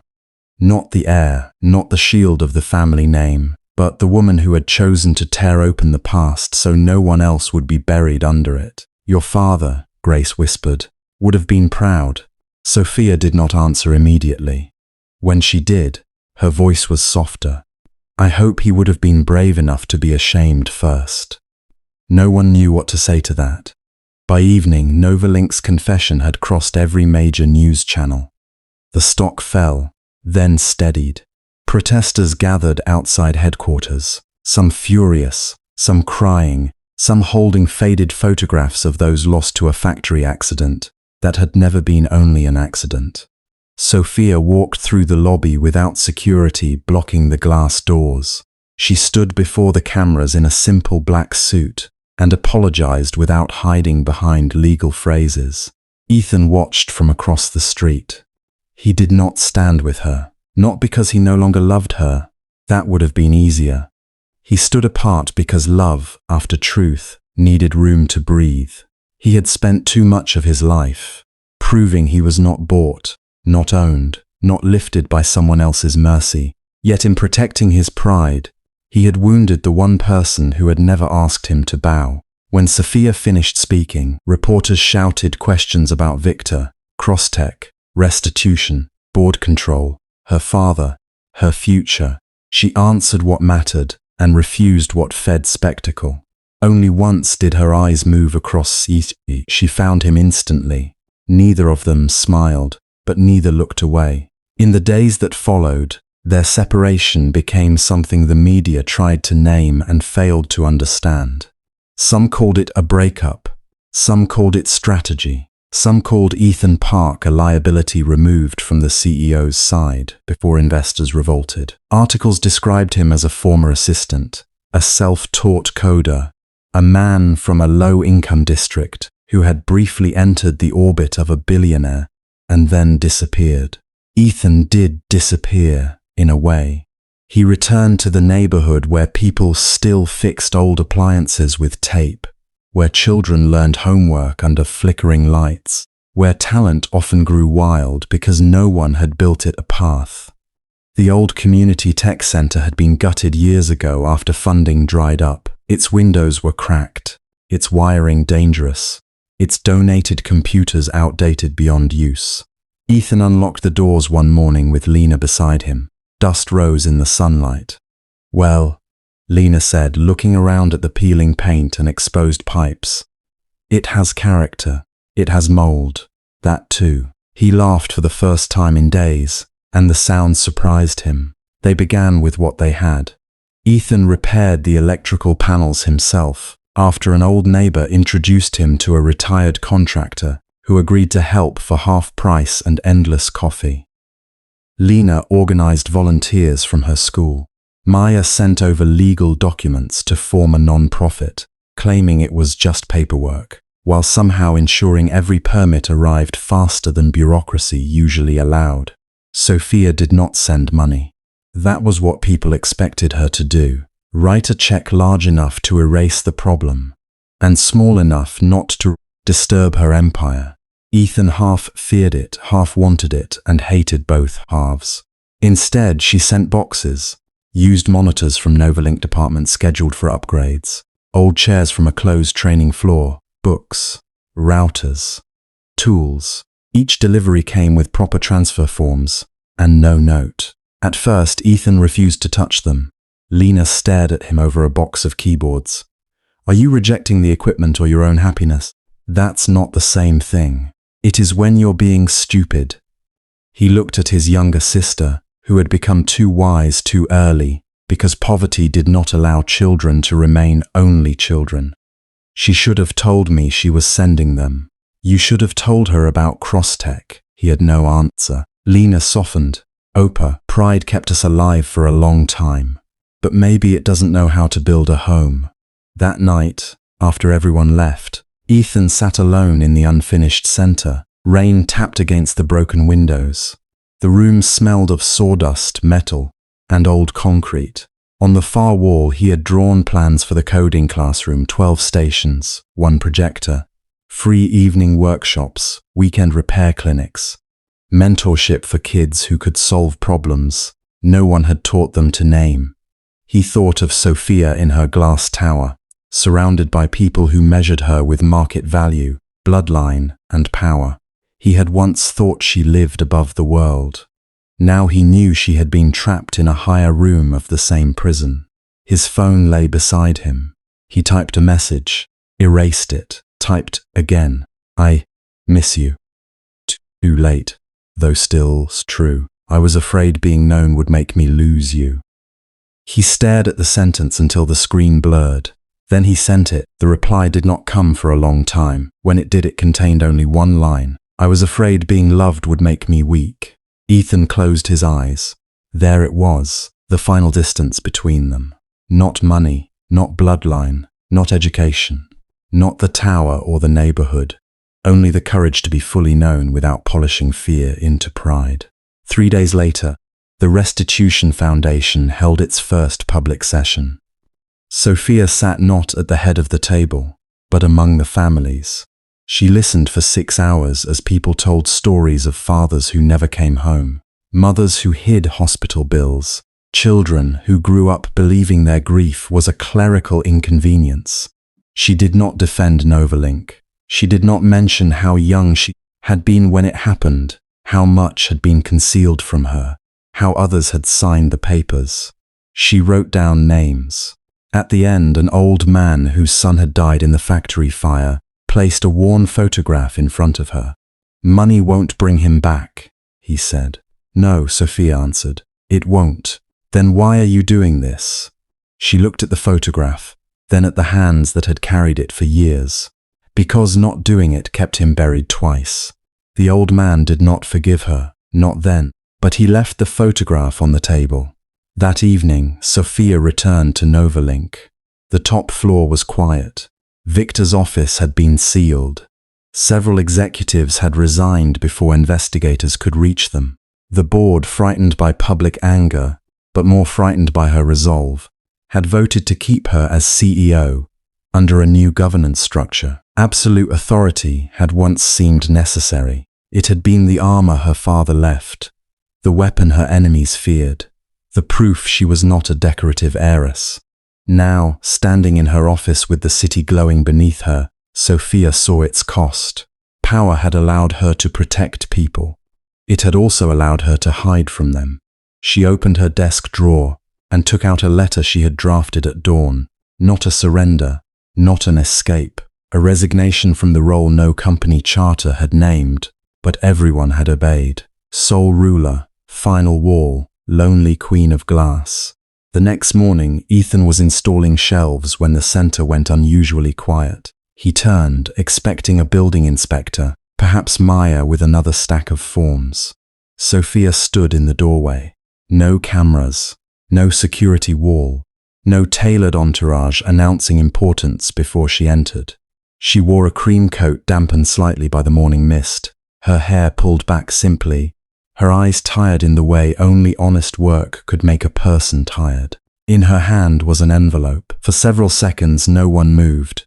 Lena looked from Sophia to Ethan, then silently dragged two volunteers into another room, with the authority of someone saving adults from themselves. Ethan wiped dust from his hands. If that's a donation check, I'm going to be difficult. A faint smile touched Sophia's lips. It was small, but it warmed the room more than sunlight. I know.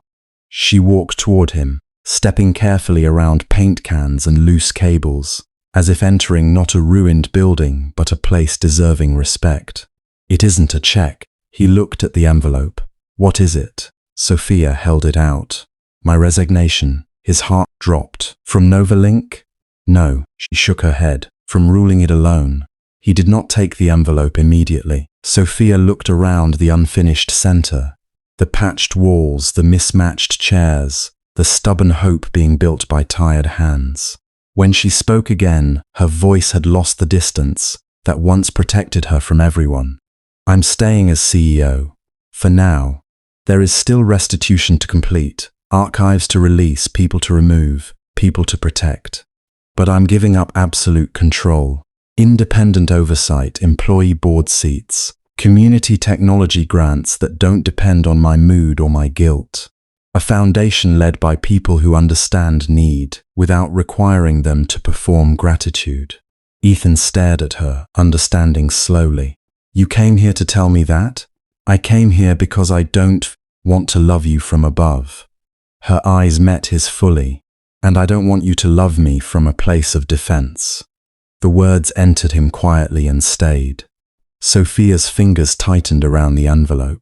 I was hurt by your silence, I still am, but I also know I made silence look noble for too long. I taught everyone around me that pain should be managed privately and truth revealed only when useful. She breathed in. I don't want that to be our language. Ethan stepped closer. I should have trusted you with the part of my past that made me ashamed. And I should have trusted you, enough to be angry without disappearing behind composure. He gave a soft, broken laugh. We're very bad at being easy. We were never easy. No, but we were real, she said. Outside, the neighborhood moved through its ordinary morning. A bus sighed at the curb. Someone shouted for a child to hurry. Rainwater dripped from the awning in uneven rhythm. Inside, amid dust and unfinished wires, Sophia Vale stood without armor, and Ethan Park stood without pride, polished into a shield. He finally took the envelope, not as proof, not as payment, but as a promise that power could change shape in the hands of someone willing to be changed. Then he reached for her. Sophia came into his arms with one small breath, as if she had been holding it for months. Ethan held her carefully at first, then tightly, feeling the realness of her, warm coat, trembling shoulders, the woman beneath the name that had intimidated rooms and survived storms. I missed you, he said against her hair. Her eyes closed. I know, he smiled faintly. You're supposed to say you missed me too. I crossed half the city with a resignation letter instead of a donation check. That's very romantic in your language. It is.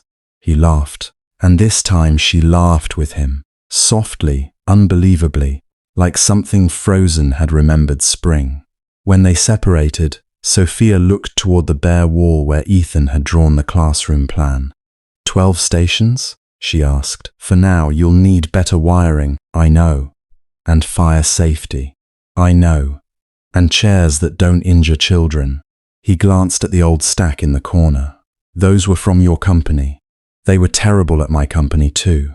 For a moment, they simply stood there, smiling like two people who had not solved life, but had stopped pretending love required perfection before it could begin again. Later, People would say Sophia Vale changed NovaLink because scandal forced her hand. Others would say Ethan Park rose because a billionaire loved him. They would be wrong in the shallow way the world was often wrong.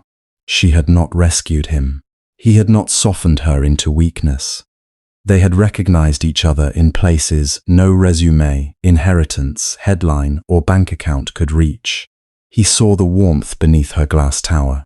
She saw the dignity beneath his guarded anger, and between them, slowly, imperfectly, they built something neither of their worlds had been generous enough to give them before. A door without a lock, a room with light, a future where truth did not arrive as evidence on a screen, but as a hand extended before fear could turn it into silence.